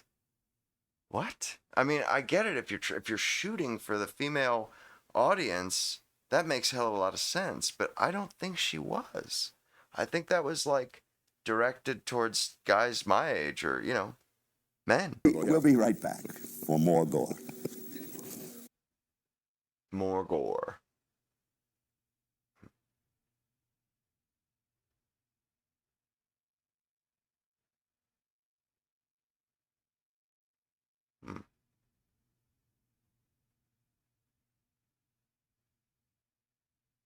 Oh. Gore, what did all the newspaper pundits mean when they kept referring to Connolly, John Connolly? My bad. I was waiting for it to come the commercial. I don't know what they meant. Obviously, their ideas of presidential are not yours and mine. I suppose it was the mane of white hair. I always had the sense, that you better, hold on to your wallet while shaking the presidential hand. I think also he has a certain resemblance to Lyndon Johnson, who was indeed president for what seemed like 100 years. And it may well be that there's nostalgia. He reminded me of Warren Harding more. And he was one of the greatest. You might want to hold on. Warren Harding. Mrs. Harding. Your wallet while you shake his hand. My grandfather was leading the Senate, having lost an election in 1920. And he went in the Senate cloakroom to pick up his gear. He was a blind man from the age of 10. And he suddenly felt this man embraced him. He said, I mean... And he said, well, it's just your old friend Warren Harding. Necessarily about to be inaugurated president. Democracy, I mean, I guess maybe you're right, because, if it's... beyond his If you depth. just restricted it to put your landowners, then mind it would at be rest. like Oh, an did you hear that oligarchy, Reagan right? line? But So- nobody picked up on this. In New Hampshire, he said, I mean, any even member if of my cabinet, you had talking about Laura thousands of being people under that cloud, voted, it would still be an Carter's cabinet. oligarchy. He said anyone in my cabinet would have to be beyond Or the an appearance of evil. aristocracy, I guess. Now think about it. What does that mean? Really evil? Yeah. I mean, not just seem to be evil, but really must be up to something awful. He means not visibly evil. I think you never know what he means. You don't know what any of them means. I mean, they really just they sort of go off like those things at Disneyland, the presidents. If you ever jammed one of them. What would you think of Senator Kennedy and his campaign to date? Well, I have been avant-garde with Teddy, and it was not exactly a secret that with an IQ in the middle 90s, you ought not to run for the presidency. Not that it requires enormous brains, but it certainly, if it rains, you should go in. Are you guessing about his IQ? No, I've never known him well, but I've certainly been around all that most of my life, and even his own family and friends. Teddy, you'll have a wonderful staff. He used to say all the time. His staff didn't prove to be very good. And then he gets on television with Roger Mudd, and I mean, I can see why Chappaquiddick would make anybody nervous if they're going to talk about that. But they asked him, "Why do you want to be president?" And he just couldn't think of an answer. Nobody told him. Well, it's a great country, wonderful country. It's a great country and all that. But why do you want to be in the White House? What have you done to deserve our votes? No, I think that's kind of a joke. He was coasting, and I think he lost the. It's a great country. He lost the election. It's a great country. We ought to save it. Nobody there. Oh, it was a stunning debate. Also, I don't know if you've ever been in the situation. Mea Quembe. I can imagine what it's like. I've been on television when I was a candidate, and there were certain things I didn't want to talk about. And always in the back of my mind is, that's a nice agent. I thought that was it does kind of paralyze you. And if you're on lying, but really lying, I mean, if you notice the way Nixon, who lied all the time, got very breathy toward, and it's a terrible breathy sound, which was just sheer panic, because he never knew what was going to come out of his head, nor did he know what was going to come out of the wings, and if the hook was going to come and remove him. And you feel with Teddy that he's so terrified of certain things in his past being brought up that it's paralyzed him, which is sad in a way, and I feel sorry for him. But that you can't operate very well unless you're at ease with yourself. Ted Kennedy. And that was the great joy about Jack Kennedy. He left her to. He certainly was a great candidate and a very charming man. And Jack was just walked away asked from him about politics. Nixon, who was being worn out in the campaign of 1960, and Nixon was looking greener and greener and more like he is undead, clever. I like him. sleeping at night in a box, in the daytime rather. It came out at night for the television, and he was looking worse and worse. And Jack was just beaming. This sort of sincerity and this is a long lost art here. What this guy's doing, I think Trump is like as close as we get to that today. Why is it you're doing so well in this campaign? Well, you're bad back and all, and Nixon seems to be falling apart. And Jack said, "It's because I'm the same person every day." He said, "It's easy for me. I get up and I'm the same person all day long." Nixon doesn't know who he is when he gets up in the morning. He has to remember what the group is. He has to remember which lies to tell. That's very tiring and bad for the soul, bad for the Republic. What could he have done about Chappaquiddick? I mean, it is beginning to appear that have gone, David, for that weekend. I know, but that's hindsight. No, I don't. I don't want to second guess the kid, but I wouldn't have gone. Now, if you did, that's hindsight. And that tragedy occurred, and he did what he did. What could you say about it ever that would substantiate his candidacy today? I think he might have got away with it had he appeared presidential in other things. I think he would have been forgiven it. It looked like 15% of the vote would always have been against him for that. That was his negative rating, which has been constant. Then it's now gone up to 25%, which is impossible. If the other things had worked better, I think he could have got around it. But really? Because Gene McCarthy was a very funny man. We were talking about politics the other day in California. Gene always never did like any of the Kennedys, and he used to know Jack quite well. And he said the thing about the Kennedys, he said, Jack used to lie to you. Bobby used to tell lies about you. And Teddy tells lies about himself. Now, he said, is this a progression or not? He said, I can't figure this out because we're both Darwinians. We want to know, is the breed getting better or worse? Can't tell which. But lying is not a good policy, all in all. And our system now makes it so that everybody is misrepresenting themselves, to say the least, when they're not really indulging in great whoppers. Look at Carter. I mean, that whole UN fiasco, he was going to give it to the Israelis. And then he saw the reaction, then he took it all back and made poor Vance carry the load. And then he ends up with both the Arabs and the Israelis angry at him. I mean, that's not good. That's why it's very good to know who you are when you get up in the morning. And I don't think Carter has a notion. I'm going to come to Carter. Right. I want to finish this Kennedy issue. What he's talking about really is, you got to learn. You must learn the lesson. Making a decision is better. Coming down on one side of a decision is better than coming down on the fence. Always. Like you're going to credit card your nutsack. It's not going to be fun. Like they call that a bananarama in skateboarding. And given the facts, What would you have advised him at that time? They all rushed to Hyannisport to tell him what to say and do. Well, he was on the telephone for hours. Apparently, has now come to light, which was not known at the inquest. Well, I don't know. There were two lawyers, two friends of his, who were hanging around, Markham, whatever the other guy's name was, and I would have said, go to the police. You know, say, run the car off the road. There's a girl in there. And instead, I mean, that she lived for freaking quite a time inside moderator's that car. all That's over what you. bothers people. I mean, had it's been crashed like that, and she was instantly killed, and he was thrown out in a state of shock. Well, that's okay, but the fact that she continued to live is what turns a lot of people's stomachs. And if he behaves that badly about something like that, I don't want him anywhere near the SAC bombers. I don't want him responding to the Soviet Union's, perhaps an attack on us. Now, if you could imagine yourself Burke Marshall, you are now at Hyannisport, and you're saying, now look, you've got to go on television and you've got to make a speech about this whole Well, you tragedy. see, the thing about all that, what you're talking about there is, you're not talking about a democracy, my dude, or anything even close to it. When you say no curfews allowed, no restrictions on gun ownership, no military draft, no income taxes. This is a democracy, and if we want that, we get that. It doesn't matter. You know what I mean? Like, if we want to burn the Constitution, we can burn the Constitution. This is a democracy. This is the definition of it. And could always be taken out. What we get is what we want. And so then these rules you're talking about, when he said that, really, they're kind of a moot use that in point. any ad. A guy running for president, and he's saying, and then I panicked. And You show him put the guidelines missiles up. all ready Well, to you go to just Russia. vote the guidelines And back they say, "We don't want down. him for president." Well, I would say, when in doubt, tell the truth. And if the truth is too terrible to tell, then quit. Don't continue. He could have a perfectly happy private life without being a senator or a president. It's not written in stars that this peculiar family forever hold high office. You would have had him tell the truth. Well, their dad, going I on guess to the beach with this young lady. I was there on the beach, and I was loaded, and I backed the car off the wharf, and the thing upset, and somehow I got out, and I don't know why I didn't report it sooner. And she didn't. At least that would have covered it. I mean, the lies he told. Like, bro, what?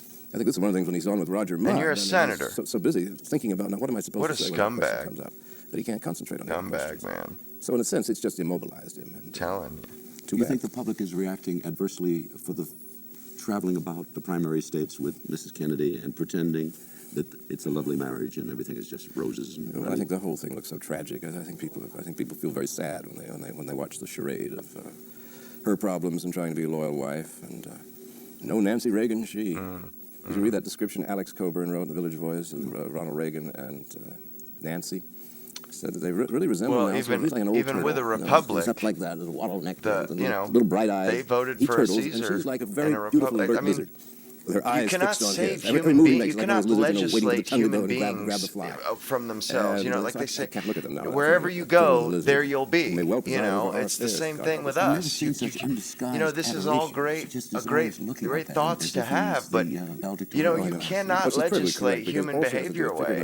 It's a fool's errand. Yawning through Ronald's. It's a waste of energy even to consider it. Speech, but they all have to look loyally at their husbands. Wouldn't it be marvelous if you really couldn't stand him very much? Why would you want to And legislate she was that acting, stuff? and she never could act as an actress. Well, she certainly cues him. You heard that the other day. She did something very funny. He was gassing away about marijuana being the worst thing in the world. It's the old Nixon line, marijuana is a halfway house to something worse. And so he was doing that number and how it was really more dangerous than cigarettes. Dude. It kind of is, and you sound like an idiot you saying don't that. actually smoke as much marijuana to get the effect as you do cigarettes. So how can it be as dangerous? And Reagan just looked, the turtle looked, and the lizard went into his ear. I wouldn't know. I wouldn't know, said Reagan. They're a great team. If he's had some cosmetic surgery, it's quite a bad job, don't you? Yeah, usually you start out there and work up, I think he just uses that Grecian formula on the hair. And he does the eyebrows, too, which is a sign of sincerity, Because a lot of people are sloppy, Just stop right here. He goes right, he does the whole thing all the way down. Sideburns, too. I think he got a discount operation. I think he had a plastic surgeon that was working for a price or something. Yeah, or it could have been a Democrat. This is, I must say, be back. It's entertaining, but in 1 minute. The fact that this guy let's discuss is actually they're actually spending time talking about whether or not Reagan had plastic surgery. If that's what you're talking about, you've lost. Ineptitude, yeah. You're not winning. What is odd about him, and I don't understand, how he thinks like a campaigner, like a candidate, rather than like a president. For instance, a campaigner can say one thing on Monday in Wichita and reverse himself on Tuesday in Baltimore. He'll say on Monday that he's all for Mr. Volcker of the Fed upping the interest rates, which he did do on a Monday. Then on a Tuesday, he addresses the CIO, and says he's against high interest rates. Now, you can't go from Monday to Tuesday and assume that everybody's forgotten. I mean, they forget in America, but 48 hours, that's the grace period. He's too quick with these lies, and I don't know what's wrong. I don't know why he doesn't put things together. I think he's very hurt by having that ridiculous staff. I think that's really done him in. These good old boys from Georgia have not really quite got a grasp of what the United States is all about. You don't think that Ham Jordan is from Jordan Athens? Is anyone who says Jordan for Jordan, but you don't think he's a profound thinker? I would say that the depths of his mind would not dampen the hem of your trouser if you walked through it. I agree with you there. You can't make the principles that granular. Atlanta? And Lance back on where trial. you're, I think there's a whole theory which I will propound. It's pretty granular. It seems in character, but it's just a theory. Carter knew. They have to have some latitude. They have to have some. Bert Lance would be on trial. There's got to be and there's a lot of latitude to enact and make changes and actually, because it is thought that Carter. The whole point of the government is to help people and to fix problems that people can't fix themselves. And if it's not doing that, then what's the point? In order to have a diversion. So that just as the Lance trial gets really juicy, the president is really getting involved in this thing, and where did that money come from that you used in the campaign? Was that for the warehouse and so on? A lot of embarrassing questions. That 5 or 6 members of Congress would have been stung by the FBI, which would, of course, knock the Lance thing right off the front pages, as it indeed it did. And I think that he's perfectly capable of that. I think that his team is perfectly capable of that kind of low politics, diversionary politics. But the trial will go on. I think some interesting things are going to come out. You can't find a word about it in your average newspaper. The Lance trial miraculously is gone. Well, but it's on. Oh yeah, but of course, Lance every day brings in another truckload of documents. Will the jury please look at this? At the beginning of the 21st century, we'll have a trial, a judgment. But Carter's loans will be looked at, and they'll be discussed between now and November. So I think he's worried about that. So this is right before Would you give him marks for earnestness? What's good about him? Well, it beats me. You see, he came out of a system that shouldn't exist. I mean, there's nothing wrong with him. He's actually rather more intelligent than most people who rise in politics. He's obviously got a first-rate mind. But I don't think he's got quite the right temperament or the right character, and he's over his head. But practically anybody would be over their head. These are problems to which there are no solutions. And he has to keep pretending there are. And, I mean, he's hit with Afghanistan one day, and then somebody goes on to Pakistan another day, and in Bogota they see somebody. So he reels from crisis to crisis without any coherent view of what he wants for the country. He never had any, except that dumb slogan, "Why not the best?" Well, if you want the best, you don't pick Jimmy Carter. I think that's perfectly clear. I mean, his slogan ran against him. He was a totally undistinguished man, and he has proved as president to be pretty undistinguished. I think that's the best and the worst you can say about him. And I don't think he's a bad man. But that system shouldn't exist like this. We should have a totally different form of government. And there is a strong movement in the country. I'm talking to a lot of people, and we're going to try to draw up a constitution, a new one. As I say, we've had 3 republics. It's time for the 4th. Our first one was a very loose arrangement, the 13 colonies, and we defeated England. The second one was from the time the Constitution was drawn in 1789 to 1860. Lincoln. And that was the Second Republic, and that was a very loose union. Then Lincoln was the American Bismarck. He was a cold, hard, brilliant man. And he was going to make a great nation state and a great empire. And he said to the South, "You may not leave." And the South said, "We have every right to leave," as they did, constitutionally and judicially. And under law, they had every right to go. They absolutely did. He said, "You're not going." He said, "I have sworn an oath which is registered in heaven to preserve and defend this union." We're willing to fight it to the death. If there's a war, you will make it on me. That's in the first inaugural. Out of that came pretty much, the union forever, this powerful union state, this nation state. Like, we're willing to fight to the death. Roosevelt comes and gives us the Philippines to keep Cuba, you in this war. We're in the empire business. Peak 1945, when we had Franklin Roosevelt and we were world conquerors. Then, since then, the thing has come apart. Now, I think that kind of government that worked to make us a great empire is not going to make us a great civilization. And I'm very ambitious for the United States. So I'd like to see the 4th Republic and have a different form of government in which the aim would not be conquering everybody on Earth or spreading Coca-Cola in every corner of the Earth, as would be to create a civilization, create decent services for the people, decent education. We've got an educational system now where nobody knows how to read. I mean, as a writer, I feel this poignantly. There isn't going to be anyone around in 100 years to read anybody's books. That's tragic. So there's so much to be done in that area, and to listen to these politicians, where Anderson has struck a nerve when he says all they do is repeat all the old nonsense. And everybody nods. They've heard all this, atheistic, monolithic communism. Oh, wow, isn't that awful? We got to fight them wherever they are. I just Zaire took the falls, filtering Mali off. falls, I mean, they're still trying to get us overwrought so that the military budget can be increased. So yeah, of the course, Fourth but Republic is what I'm pushing. they all, won't have like Carter what's as the his head of the name said, they always use a situation to aggrandize, the power that the government has, or to make it bigger. Oh, if you'd just give us a little bit more, we could make your life better. That's their whole. And it would be a parliamentary democracy. It would be That was the fear, the demagoguery. England, Canada, I think a bit more in Switzerland, which is more like us in a funny way, because the Swiss have 4 nationalities in a confined space, and they all sort of hate each other. And they have a cantonal system which gives them great regional diversity and spreads the power around. They elect the leading party has a council of 6 or 7 ministers, or sort of a cabinet. They rotate the presidency. So each year one of them takes the job and opens the flower show and visits the sick, and the others do the various ministries. Then they have something which is quite, we should really copy. You have a right within 30 days, the promulgation of any law in the Swiss parliament, to hold a referendum. And you can reverse parliament, and which they did not long ago. They tried to increase the taxes, and they called a vote of the whole country, and the tax increase was eliminated. Yeah. That's real democracy. It would take a heap of doing to get a constitutional convention. Well, to basically, I do wish that there was more ballot measure, plebiscites, real plebiscites, about like you say, Enjoyer, like when it comes to principle type stuff, like you said, that stuff should be decided via plebiscite. It should not be decided by the senators or the aristocracy, so to speak. The people that are. I mean, that's what the Senate is. It's the patrician house of the Congress, and it shouldn't just be up to them, because really they're not us. They're not. They are not the populi. Our system of government. I mean, it would be a government changing itself. Yes, there's no parallel for that. Oh, they got governments too. They change and they're all themselves. siloed off. They don't. Disaster. They're so the French, who often far look upon us removed as a from young and callow nation. I always remind the French that in the 200 years that we've had this republic, it's altered quite a bit, but still the same republic. They've had 5 republics, 2 empires, 2 restorations of the monarchy, all in the same 200-year period. So nations can do it if they want to. It ought not to be done frivolously, which is the French tendency. But no, I could see people are fed up, and I think it'll come out of economic collapse, which is certainly staring us in the face.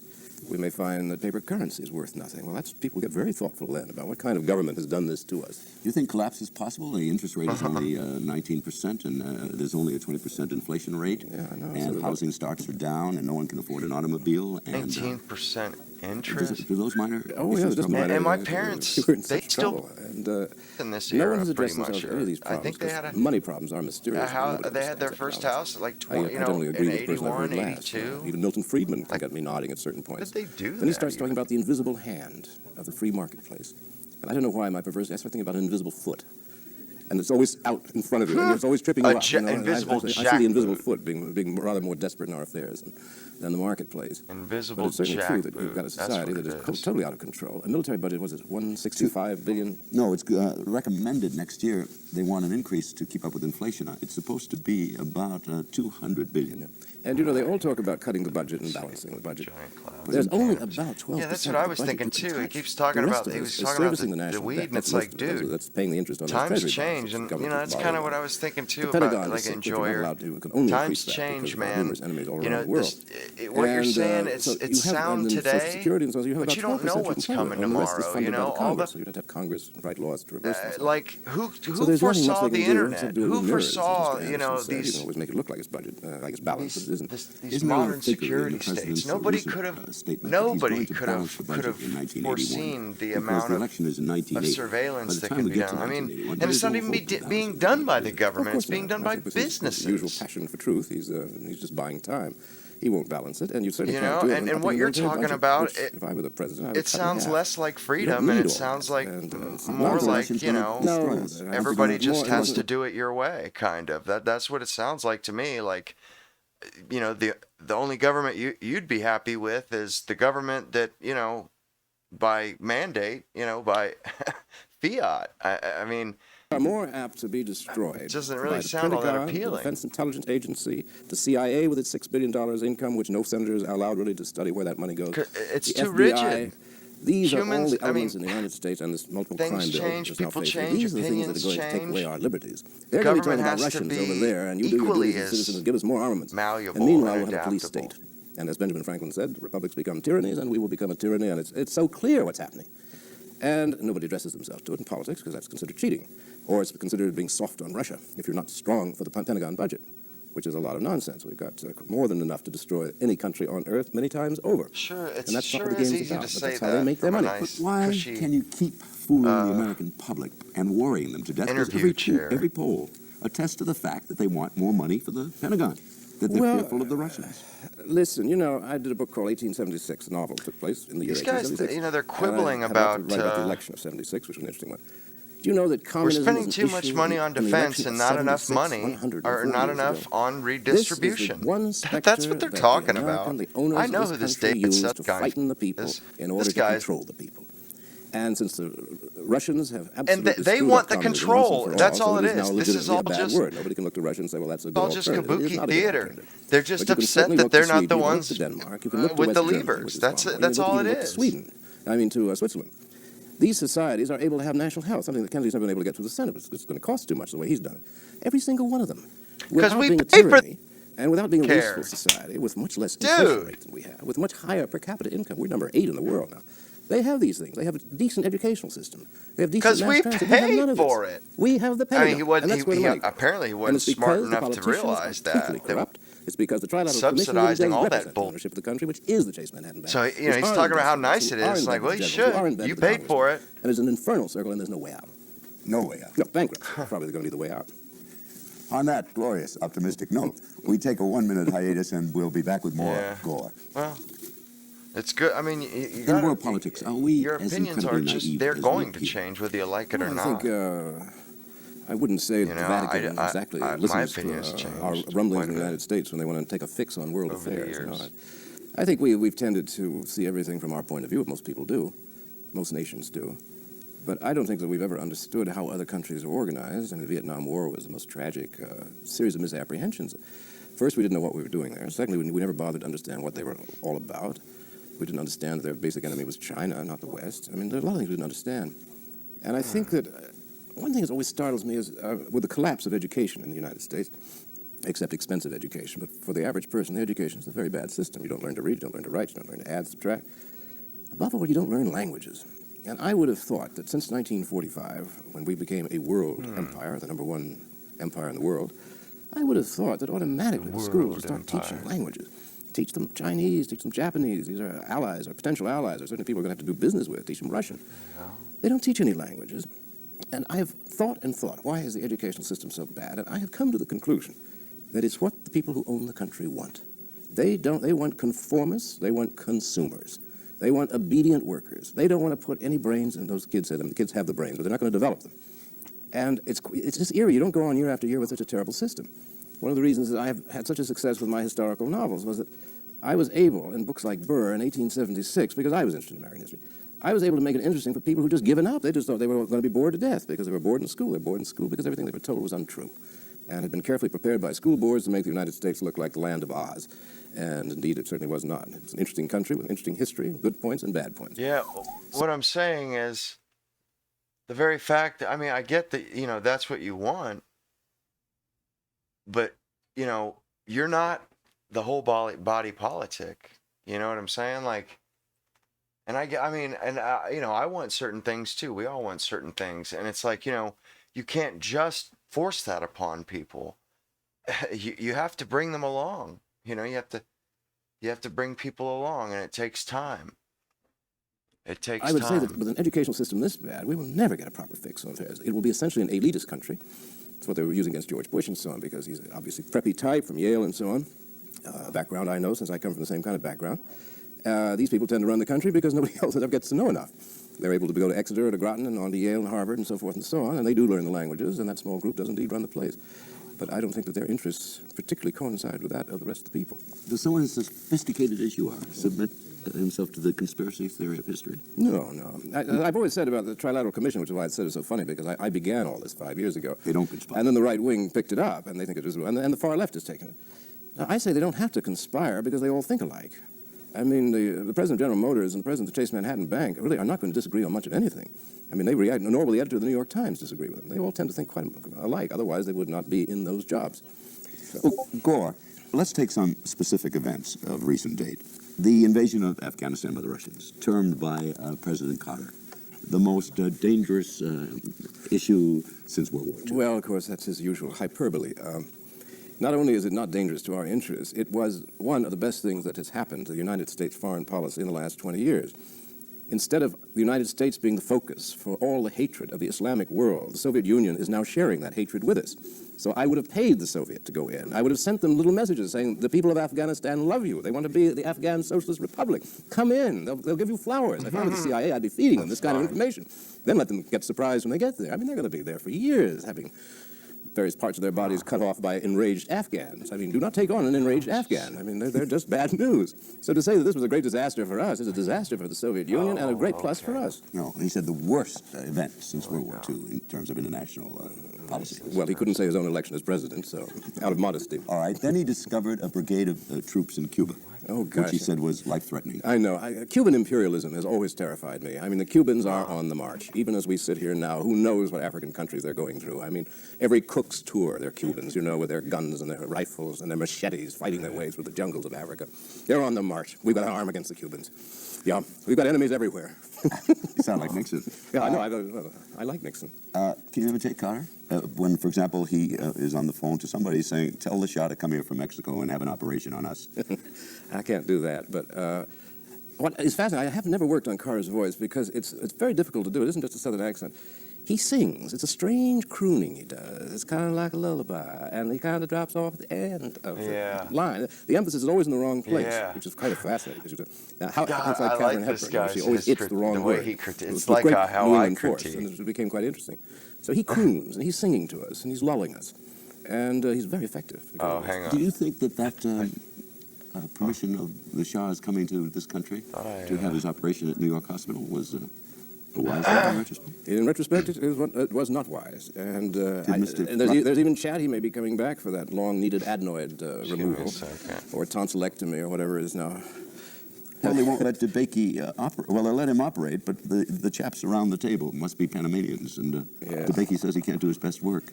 I know. Well, DeBakey, these prima donnas. I mean, you show me open heart surgery, and I'll show you a prima donna, the first degree. No, I think everybody is sort of praying that the Shah may join his ancestors on some celestial peacock throne, and we'll be off the hook. But meanwhile, there was the Chase Manhattan Bank, David Rockefeller, and his then alive brother Nelson, and their messenger boy, Henry Kissinger, who's been on the payroll forever, got him in over the better judgment of the CIA, and for once, and of the president as well. So they've got a lot of power. Were you pained by the way Nelson died? Well, I wasn't there, David.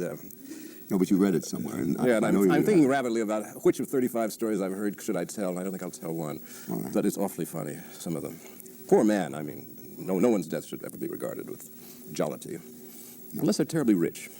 Since the rich have everything else, let us have the laugh. Well, if we made that kind of mistake in admitting the Shah and then having the embassy seized in Tehran, if we have misjudged the Afghanistan issue, if we played it wrong in Cuba with the brigade of Russian troops there, what does that suggest about the foreign policy and the foreign policy makers of the current administration? Well, dumb, but that isn't the point. Why not devote ourselves to my Fourth Republic and begin to worry about the interior of the United States and not the exterior? We've got so much to do here that the idea that foreign policy should always be the diversion, it's the only thing that presidents can do without being stopped by Congress. Presidents have a fairly wide area in which to misbehave. That's why they love foreign affairs. They love taking trips. You know, they do big crowds, and they do that in front of them. And this is a great high for presidents. It does keep them out of mischief at home. That's a plus for foreign policy, but they do make mistakes. Now, if you really had a president who's interested in the interior of the country, education system, mass transit, cleaning up pollution, rebuilding the cities, there's so much to do, and you could take that military budget, take half of it, and you could do practically anything you wanted with the country. You could even have an educational system, something that is the most un-American proposal I could probably ever make, you know, to have bright children. They don't want that, because bright children might vote them out. Bright children might not perceive United States of amnesia. Mr. Rockefeller's interests are their interests. So they're going to keep them as dumb as they can. Did you read recently that there was a study? Yeah, right. Yeah, I kind of don't like the hand waving either. You know, the whole dismissing. In 1928, the same test. Dismissing that. And 1980 seniors. I literally have another window playing in the down. I didn't even realize that. I don't know if you go around colleges, which I do occasionally, and I've been doing it off and on for 30 years. Where's that at? I'm amazed now the difficulty they have talking. Forget reading and writing. I mean, the ability to put forward a thought in a clear order or to ask a question without the ahs and ohs and uhs, you know, these strange noises you get. No, that's rather frightening. I think television has contributed to that. This because it's used as a kind of pacifier for babies and people. It makes you passive, no doubt about that. Indeed. And I suppose that. Well, look what we're doing. We're doing the talking when you should be at home doing the talking with each other. You should be talking about Plato instead of listening to us natter away. No, I think it's important to listen to you natter. We'll be right back for more nattering. That one looks good. Was that it? Oh, okay, bet. He's become an accidental icon of the conservative movement. Should the left be afraid of Jordan Peterson? My guest this week on Firing Line. Should the left be afraid? Oh, wow. She was... That's weird. I didn't realize. Or I knew it was going on today. Yeah, it is a blonde, matter of fact. I just haven't watched it in a long time. What the hell? Okay. I found... There was another one with Gorvidal here. Yeah. There we go. But yeah, I'm about to put that one on you sent me. I just wanted to get this one in my history real quick. Son of a bitch. Okay. Yes.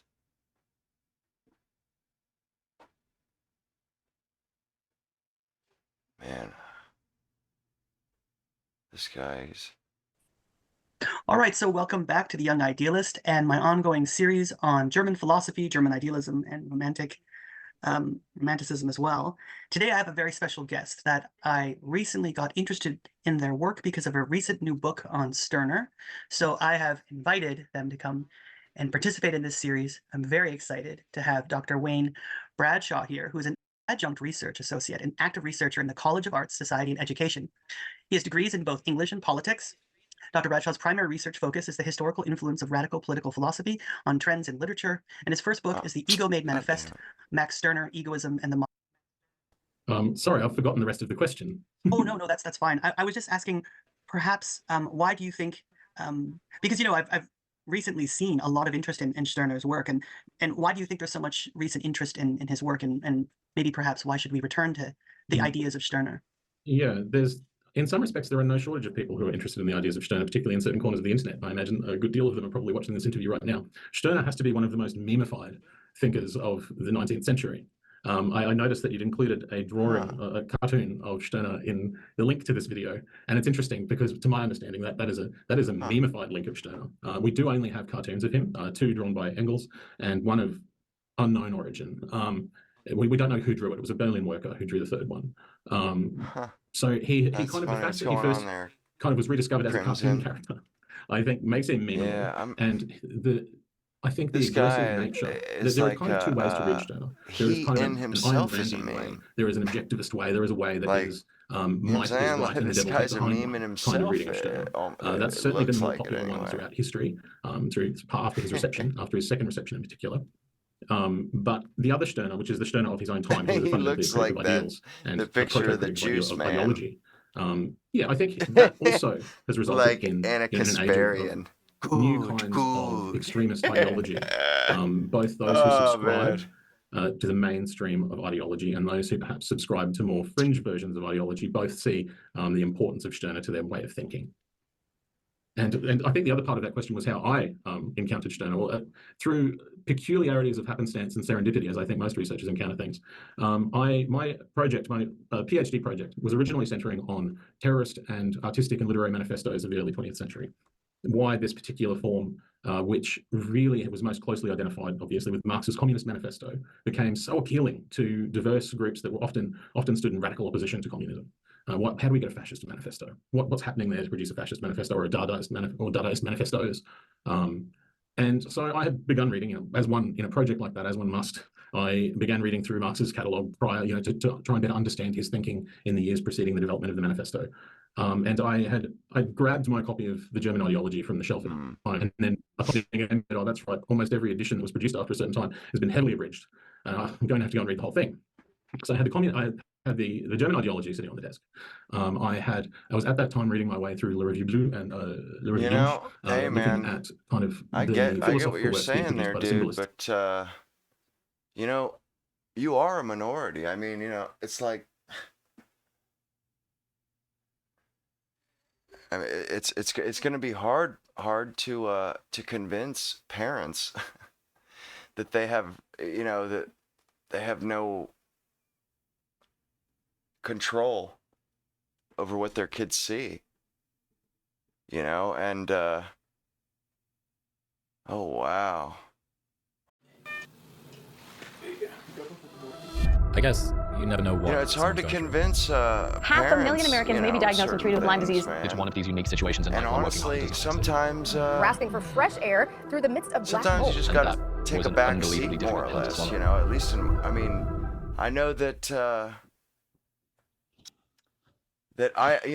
what I want isn't going to necessarily happen. I don't have kids, and let's talk about last year. Most people do. Most people. I was coming off the back of a very good year. Lives. The show has grown in the 18 months since I moved to America from 250,000 subscribers to nearly 2 million. Most people and do, I was and pretty much on top of the world. And it changes your life, but and it's hard to. Some changes. My energy was to getting my low, and mind, my brain it's wasn't working hard the same to. way. My mood Just was want getting to pretty low. force how I. And I decided to start blogging. When Max, my videographer, came through, I'm and like the day the fringe, that the we were going outlier, for my first blog, was the same day I got the diagnosis. I mean, how that I had hard is Lyme it disease. to? How are you feeling? Pretty Is my shitty. want to just Yeah, be I able tested to get positive on for the internet SIBO, and not H. pylori, verify my roundworm, age to watch liver fluke, plus pornography? Lyme disease. And we have no idea how long that's been Trump, going for. And I'm still just being like, oh, stop being such a pussy. Like man up and get after it. Where's the Goggins inside of you? Yeah, it's been it's like frustrating to not feel at full capacity. It's so hard with these autoimmune things too, because it's like it's just functional enough to where you can keep going, you can keep pushing through it, and you're always like, oh, maybe this is just a low energy day, or like maybe allergies, or like it's just enough to where you keep excusing it until it's not. Correct. So that's why, again, like it can be so hard. And I get what to you're be honest, I wasn't saying. that overwhelmed. I was just in You shock. want something libertarian, so but much shock. It felt thing like is we don't have the culture for from the that, world, man. and I was we don't. Like floating in space. All of these things, all of these sort of dreams and goals of and chaos as it is. You have, and that right I now, have, and we have like a little bit of control. Like there's a. I didn't know how it was going to only feels my life like, if it was fixable. So I figured, let's keep tracking the journey. It's not as authoritative. It could be I'm very trying, much I promise worse. You, I'm trying to offload all of my worrying onto than it is. My absolute best. I've acted as a consulting physician working alongside Chris's primary care team. It was clear early on that we were dealing with a multi-system dysregulation. He didn't just get me the age verification, the internet. Roundworm, and liver fluke. I mean, to me, there's a thing that I like to talk about the 10 things that bother people. It's COVID vaccines, Borrelia, Bartonella, Babesia. There's mold, yeast, GI problems, and then a handful of different viruses like Epstein-Barr and CMV. What's been going on with Chris is most of the top 10 were active. Murderers, when you start off with serial this stuff, which killers, is complex illness, your doctor team is probably going to give you pretty global therapies. You know what? Reducing inflammation, antimicrobials, anything goes, maybe some antibiotics, red lights, and there's no way you're going to convince me so that was to agree to just everything goes. Advanced but not insane biohacking stuff. That was a lot of IVs, phosphatidylcholine, glutathione, 25-gram IV bags of vitamin C.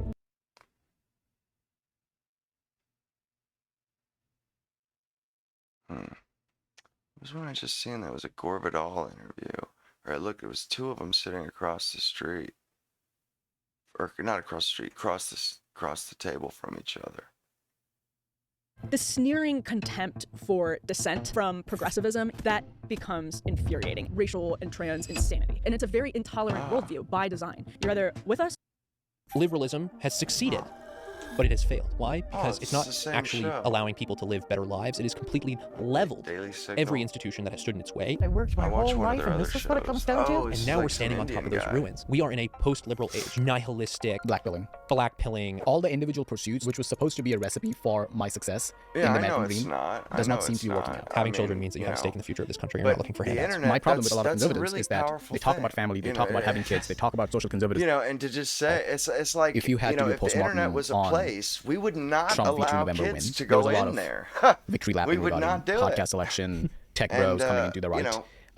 And kids will. With They're going to be the ones that rule over us. They're going to be the ones to take care of us. Who exactly? Like, do you really we were want happy as a movement to allow people like Elon and Vivek and Tech Bros and the Nelk Boy guys, whatever. Like everybody pushed us across the finish line, and that was good, and that was the moment which was necessary. And now that we are here, what is the I don't want to just watch this country system? What is burn organizing at the end of my life. If you had to articulate that organizing principle, we have to. What do you think that is today? I get that you're not so concerned about the next just used to be, hey, we are against those blue-haired, funny-looking pronounced people, and we want to get immigration in order and trade and all of that. Kind of was a nebulous picture, but now there's like an actual conversation about legal immigration, illegal immigration, trade, tariff, like economy in general. What do you think that definition is today? Yeah, you're absolutely right that it's way easier to kind of build a coalition off of negative incentives. Off who you're against. Off of scandal and stuff like that, right? That's how the temperance movement starts way back in the day. It leads to prohibition, right? I think the president, in his unparalleled talent for branding things, has done a genius little piece of marketing that not a lot of people have noticed. Common sense, right? It's like, it's every single conservative speech or conservative speaker I listen to now has a line in their speech saying, it's not radical, it's common sense, common sense, common sense. And the reason that that's so clever is because it is trying to take all of the negative energies, and by negative I'm saying like negate the excesses of the progressive left, and it's trying to turn it into something that's forward-thinking and positive, right? So we are the movement or the party for common sense, which means that we're going to move away from or get rid of those things that propelled us together. But now, common sense can also be a foundation for what the future looks like. We're going to have common sense immigration policy, and we're going to have those debates about high-skilled immigration, low-skilled immigration, legal immigration, illegal immigration. We're going to have common sense trade policy. Why does China dominate our pharmaceutical industry? Why is China in the World Trade Organization? Right. That has turned those negative energies into a forward-looking picture, right? And it's a forward-looking picture that can be totally amorphous. Yeah. And that's what you're dealing with, because you're dealing with a young coalition, not in terms of age necessarily, but a young coalition as in it's still in its first iteration, I think. I think the MAGA coalition in 2016 that brought Trump to victory was a coalition of forgotten men and women, but a lot of those motivating principles were the same. And now they've brought in 2024, they've brought in way more young voters, the Latino voters, the black voters, working class voters of all different types of racial and cultural demographics, as well as what my friends and I call like the lunatic fringe, which is like they might not believe in outlawing abortion, but they believe that JFK was assassinated by the CIA, right? So it's like these like that's actually what a centrist voter is in America. Yeah. It's not like I'm socially liberal and fiscally conservative. Like no, they're not like textbook libertarians, but they're these hodgepodges of all these different political opinions where like I'm moderate on one issue like abortion, but I'm labeled a conspiracy theorist for not supporting the vaccine schedule or having questions about the JFK. Many such cases, right? Like that's the type of person that was pulled into the Trump coalition in 2024, and common sense allows the tent to stay big enough for these people and then create a vision for moving forward. Let's do like a hindsight exercise, because you brought up abortion. It's funny to me because I used to go to pro-life marches with our mutual friend Mary Margaret. Yes. And this was during... She's an all-star at those things. She's a rock star. Like, that's her beat. Like, no one should come close to covering pro-life marches than Mary Margaret. Like, getting up at, like, cold DC mornings, and she used to text me, like, hey, Sagnik, there's a march, let's go. I was like, okay, fine. But this, like, I used to go to these pro-life marches during, I want to say, 2018, 2017, that timeline. Compared that to today, it's so funny even imagining how the GOP movement has basically kind of let go of abortion as an organizing principle, and that comes off rhetorically when Trump says, I will be great for, quote, reproductive health and women's reproductive rights, something along those lines he said, and basically punting all things abortion to the states, which in my opinion is a proxy for do your own thing. We don't have a pro-life or pro-choice stance. Do you think, and it's funny because someone like JD right now is in the administration, who I'm pretty sure fundamentally believes in the pro-life movement. How do you think people who have such core convictions, and I do not think Trump is one of them, will actually mold the MAGA movement after Trump? It's a fantastic question, especially when applied to abortion. Because let me start off by saying, like, Catholic, pro-life as it comes, right? The first thing is what I feared most in Trump, if Trump lost the 2024 election, which I never really believed that he would lose. It wasn't like the feeling that I had in 2020 where I was like, this is really like making me nervous. I was fairly confident, but these are elections. Election day is a weird thing. Every election is a coin toss. Don't believe the polls. Don't believe the Cook political report on a given district. On any given Sunday, one NFL team can come out over another. On any given election day, one politician can prevail over another. And my fear was that if Trump lost in 2024, the consulting class in this town, the political consultants, the K Street people, would run back to all their clients and say, see, the abortion issue killed Trump. Run away from that issue as fast and as furiously as possible. Trump won in 2024. The American electorate, for the overturning of Roe versus Wade, which is probably one of the most sensitive topics in American politics. It's probably one of the biggest animating issues for the left. The American electorate punished the Republican Party for the overturn of Roe versus Wade through not giving them a big majority in the House in 2022 and not providing them the Senate in 2022. It was the midterms only that the American electorate punished the Republican Party for vis-a-vis abortion. You can read it that way, right? That's a fair read. And that is a trade-off that every conservative I know in this town would make any day of the week. Yes, it might be unpopular. It's something that must be done.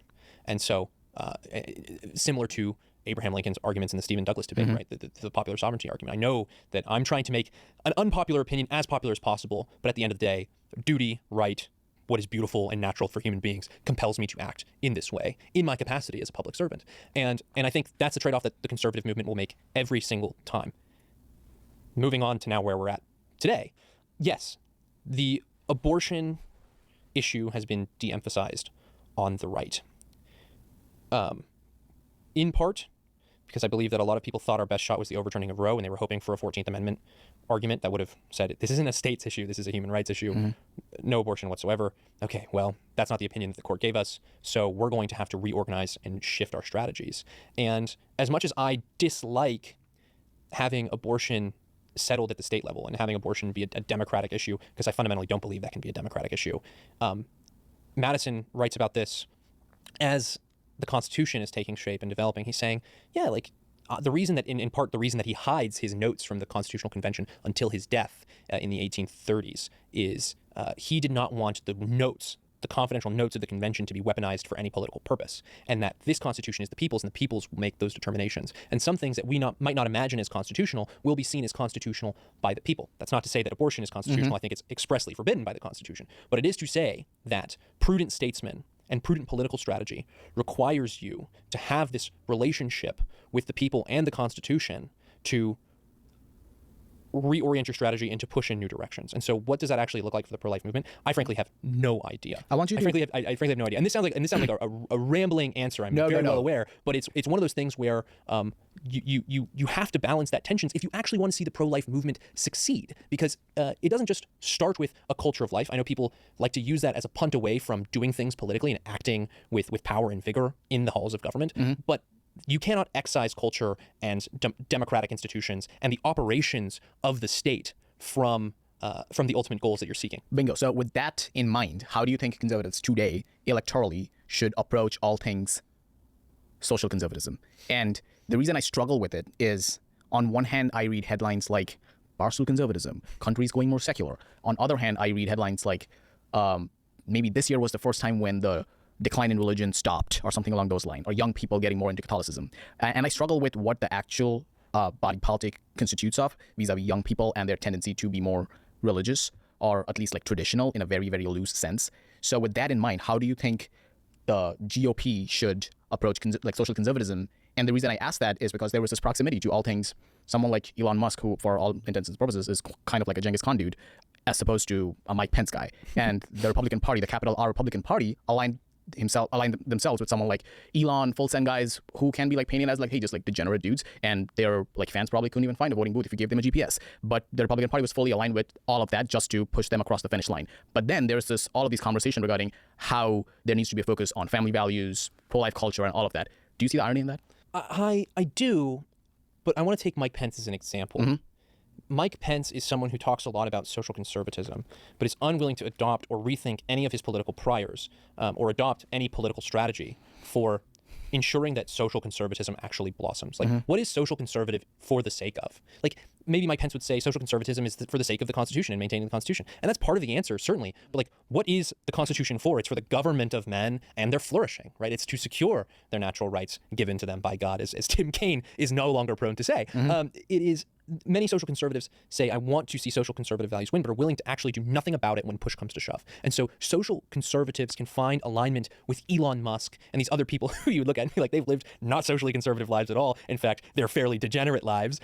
They can look at them and find common cause. Why? Because like, at least at the end of the day, Elon Musk is dynamic. And Elon Musk wants to see the American family succeed. And like, maybe he doesn't, but like, from everything that he puts out there in public, he seems to be very committed to providing a future, to building a future in which more kids can grow up, in which more families stay together. And I think those are the fundamental human issues that social conservatives are starting to care about. It's not only, it's creating the societal preconditions for families to thrive. That means, yes, having more children. That means owning a home. That means making sure your kid's education isn't indoctrination, isn't a bunch of lies and crap. That means making sure that educating your kids isn't going to put you into debt. That means making sure that health emergencies isn't going to put your family so far into debt, like the two-income trap and all the research that Elizabeth Warren used to do when she was in the day, when she was interesting. And those are the things that the social conservatives are focusing on now. One, I think, is a prudent decision. Or let's start with number one, because the country desperately needs that to be the case if this thing's going to last another 250 years. Two, it's a politically prudent decision given the coalition that you're operating with right now. And three, this kind of American dynamism has a way, has a network effect, has a knock-on effect that I think propels the type of civil society greatness that everyone wants to see recovered in the United States. You brought up all these populist concerns vis-a-vis home buying, college debt, not having kids, families, and all that stuff. This brings into the broader question of the disaffected youth, disaffected male youth, someone can say. And I've seen those problems bubble up across different times in the timeline. I first saw that during Gamergate.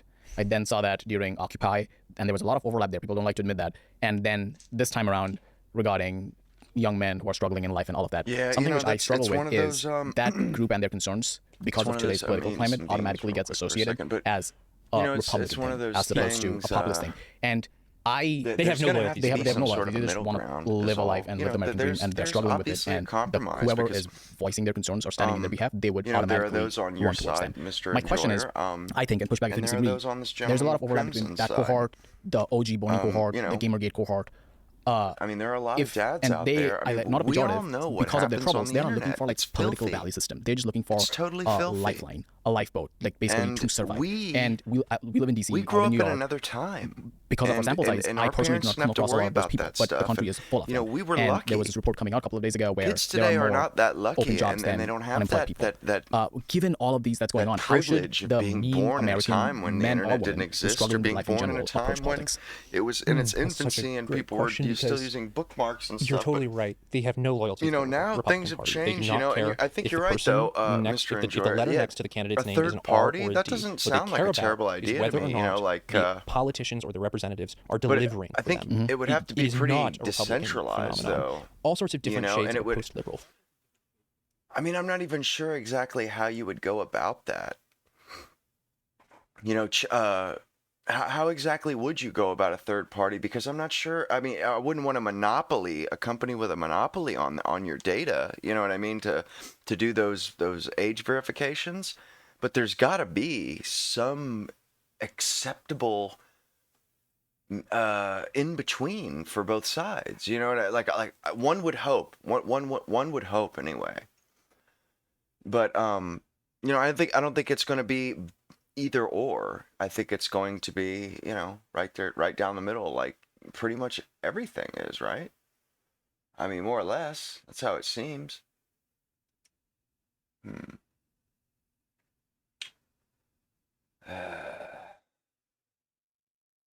Boy, there isn't. Oh, there it is. I think that was one of them. Winston Groom, author of Forrest Gump, says that Bill Boggs and his friend Spike the Wonder Dog unleash comedic wizardry in this madcap, highly entertaining rogue these people might just as easily. Oh, okay. Ask them what Okay. the Because I've seen a couple videos where they just use Gore Vidal's like a picture to get you hooked Fleet Chester Nimitz by General Harris to of get the a Marine view. Corps, attesting to the fact he had a fantastic war record. When he went in the service, he was exempt. He gave up his judgeship and volunteered, went in and had a great war record, and they smear it all over the place. The end of it shows him in an alcoholic ward trying to beat up the attendants. I got the producer, Mr. Eckstein, on a program, finally, and I asked him what the basis for this was. I suggested it was pure fiction. He said, well, an investigator whose name he didn't know had spoken to some person who had been around the hospital in 1957. He didn't know who the person was, and that was the basis in which he palmed this off against on 20 million American people. Now, I thought that deserved an answer. Okay, right. One thing, I want to Well, the establish sad your relationship thing, with Jim McCarthy. You were the attorney. You were the guy Crimson who was is pushing, right? even if we restricted them to only libraries, man, what about all the smut they put in libraries today, and all of this disgusting filth that women are reading at the moment? Lives. What are you trying to do with Roy Cohen? Filth, now here, man. I think a lot of people feel that way. In this book, you're pictured Filth. shaking hands with Joe McCarthy. Why It's are you the one man who's standing up still defending when most people exponentially feel worse many lives were ruined during that period? anything men I wouldn't say most people. imbibe. and I don't know what Mr. Vidal's experience has been, but when you get out of New York and you get out of Washington, you get a totally different perspective. Because when you get into Middle America, the stuff men imbibe, it's like, at least with humans, women are reading stuff about, like, for communism and what it stands for, and you know, have a bestiality and, like, you know, a man who had the guts and the courage straight up to stand up to this, to expose it, and to take having the punishment. sex with animals, like minotaurs and werewolves and aliens. I mean, it's, dude, it's out there, man. It's out there. Conquer Panama. I mean, you know, they look for issues, these people. Communism was not a very serious issue then internally. It never has been in the United States. But it's something that you can get people overexcited. Yeah, no, that's what I was thinking about the ID, the third party thing. I mean, the negatives, the very fact we're kind of just, you know, this is more of a vagary. I mean, this would have to be something that had to be fleshed out over years. Going into the language. You know, a real solution. You know, and like they said, there are no real solutions, only trade-offs. Really intelligent. So I would imagine it's going to be where the people that want pure freedom, you know, they're going to have to give up a little bit. Well, I think I didn't revive his memory. And the people that want a little bit more, you know, restriction or want it to be a little bit tighter, they're going to have to compromise, and you know what I mean? There's going to be compromising from both the communist parties, threat as lightly as he does. He says it has never been a threat inside the United States. I would dispute that to start with, because when you had the atom bomb secret stolen from inside the United States at Los Alamos by the Rosenberg oh my Ring God, that is funny, dude. What? That to me is serious. It's not numbers, it's what they do. Oh man, if this peace deal goes through, we'll all be able to say, yeah, Trump saved the Palestinians from a genocide. Because they've been screaming about the genocide for how long now? Now we get to say, oh, well, who saved them from that, from this genocide? Inside the United States, oh, that is rich. That is rich. The secrets of the atom bomb were in conservative tears of laughter. Popular Mechanics actually had drawings of it before Mr. Fuchs transported certain plans to the enemy. We're all against espionage. There was never any question of that. McCarthy was out to smear other politicians, like Senator Scott Lucas, like Senator Miller Tidings. He was out to associate them with communists. And there was nothing he wouldn't do to smear them across the country to create this atmosphere of fear, which came out of McCarthy, I believe Nixon and McCarthy were on committees. In order to get these huge military appropriations. It's not that he was his attorney. With the rulers of the country. They were colleagues. Would not appropriate money. They were both Republicans in the House at the same Communists time. Are everywhere. They're under the bed. They're in the local school board. They're all over. They're going to take over. I think they went into Congress at the same time, or within a couple of years. And then McCarthy just drifted into the thing and had a wonderful time. But in point of fact, there was never any internal menace. There wasn't much external menace. Between 1945 and 1950, was Nixon not the vice president at the time? No, I think this is a very important Or was that before? I don't see how Mr. Vidal in the year 1977 can tell an audience in this city or in this country that communism did not, or say does not, constitute any real kind of an external menace. 1/3 of the world lives under communist slavery, behind the Iron Curtain. That means hundreds of millions of people don't have the right to argue as we're doing here today. Possibly, but you know, just because there are ways around it doesn't mean that you don't do something about it. You know, you're saying, well, you know, they can get around all this stuff anyway, so why should we even bother? That's not acceptable. Don't you see that?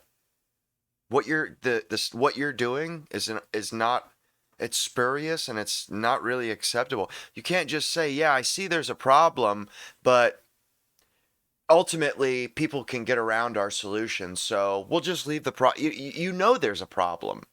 And yet you're like trying to argue that we should just leave it alone. As a matter of fact, we should open it up more. That's what you're arguing for. Even though you know that there's an issue.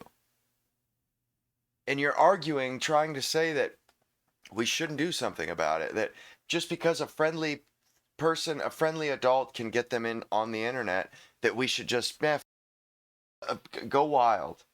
Like, dude. That's an extreme view, man. That is very one radio extreme. Station, one television station. Because there's some wild have the right to believe in God, wiped out cold, everything which makes people tick. There's got to be a middle ground. System which is dedicated to the destruction of freedom throughout the world. We've seen what it's done in Cuba. We've seen what it did to Czechoslovakia when Dubček rose up. Hungary, Angola in the last year. And to blithely sit around and say, oh, it's just one of those things. It's one of those little things that some senator came along and made an issue out of it. Seems to me, I would say that's not worthy of the intelligence which Mr. Vidal certainly has. We'll take a break and we'll come right back with you. I wish we didn't have to commercial. Run the film fast. Right back in. Gore Vidal? Well, I just wanted to pick up what Mr. Cohn was saying, that he made the familiar speech about how dreadful life is in communist countries. I think by and large that is true. I would question, I think the Cubans are better off under their present government than they were under that. You say they are? Batista, yeah, I would think so. The average person has a better life than he did before. When the mob was in there in the casinos, and it was a great rip-off place, a sort of whorehouse for the United States, it is no longer that.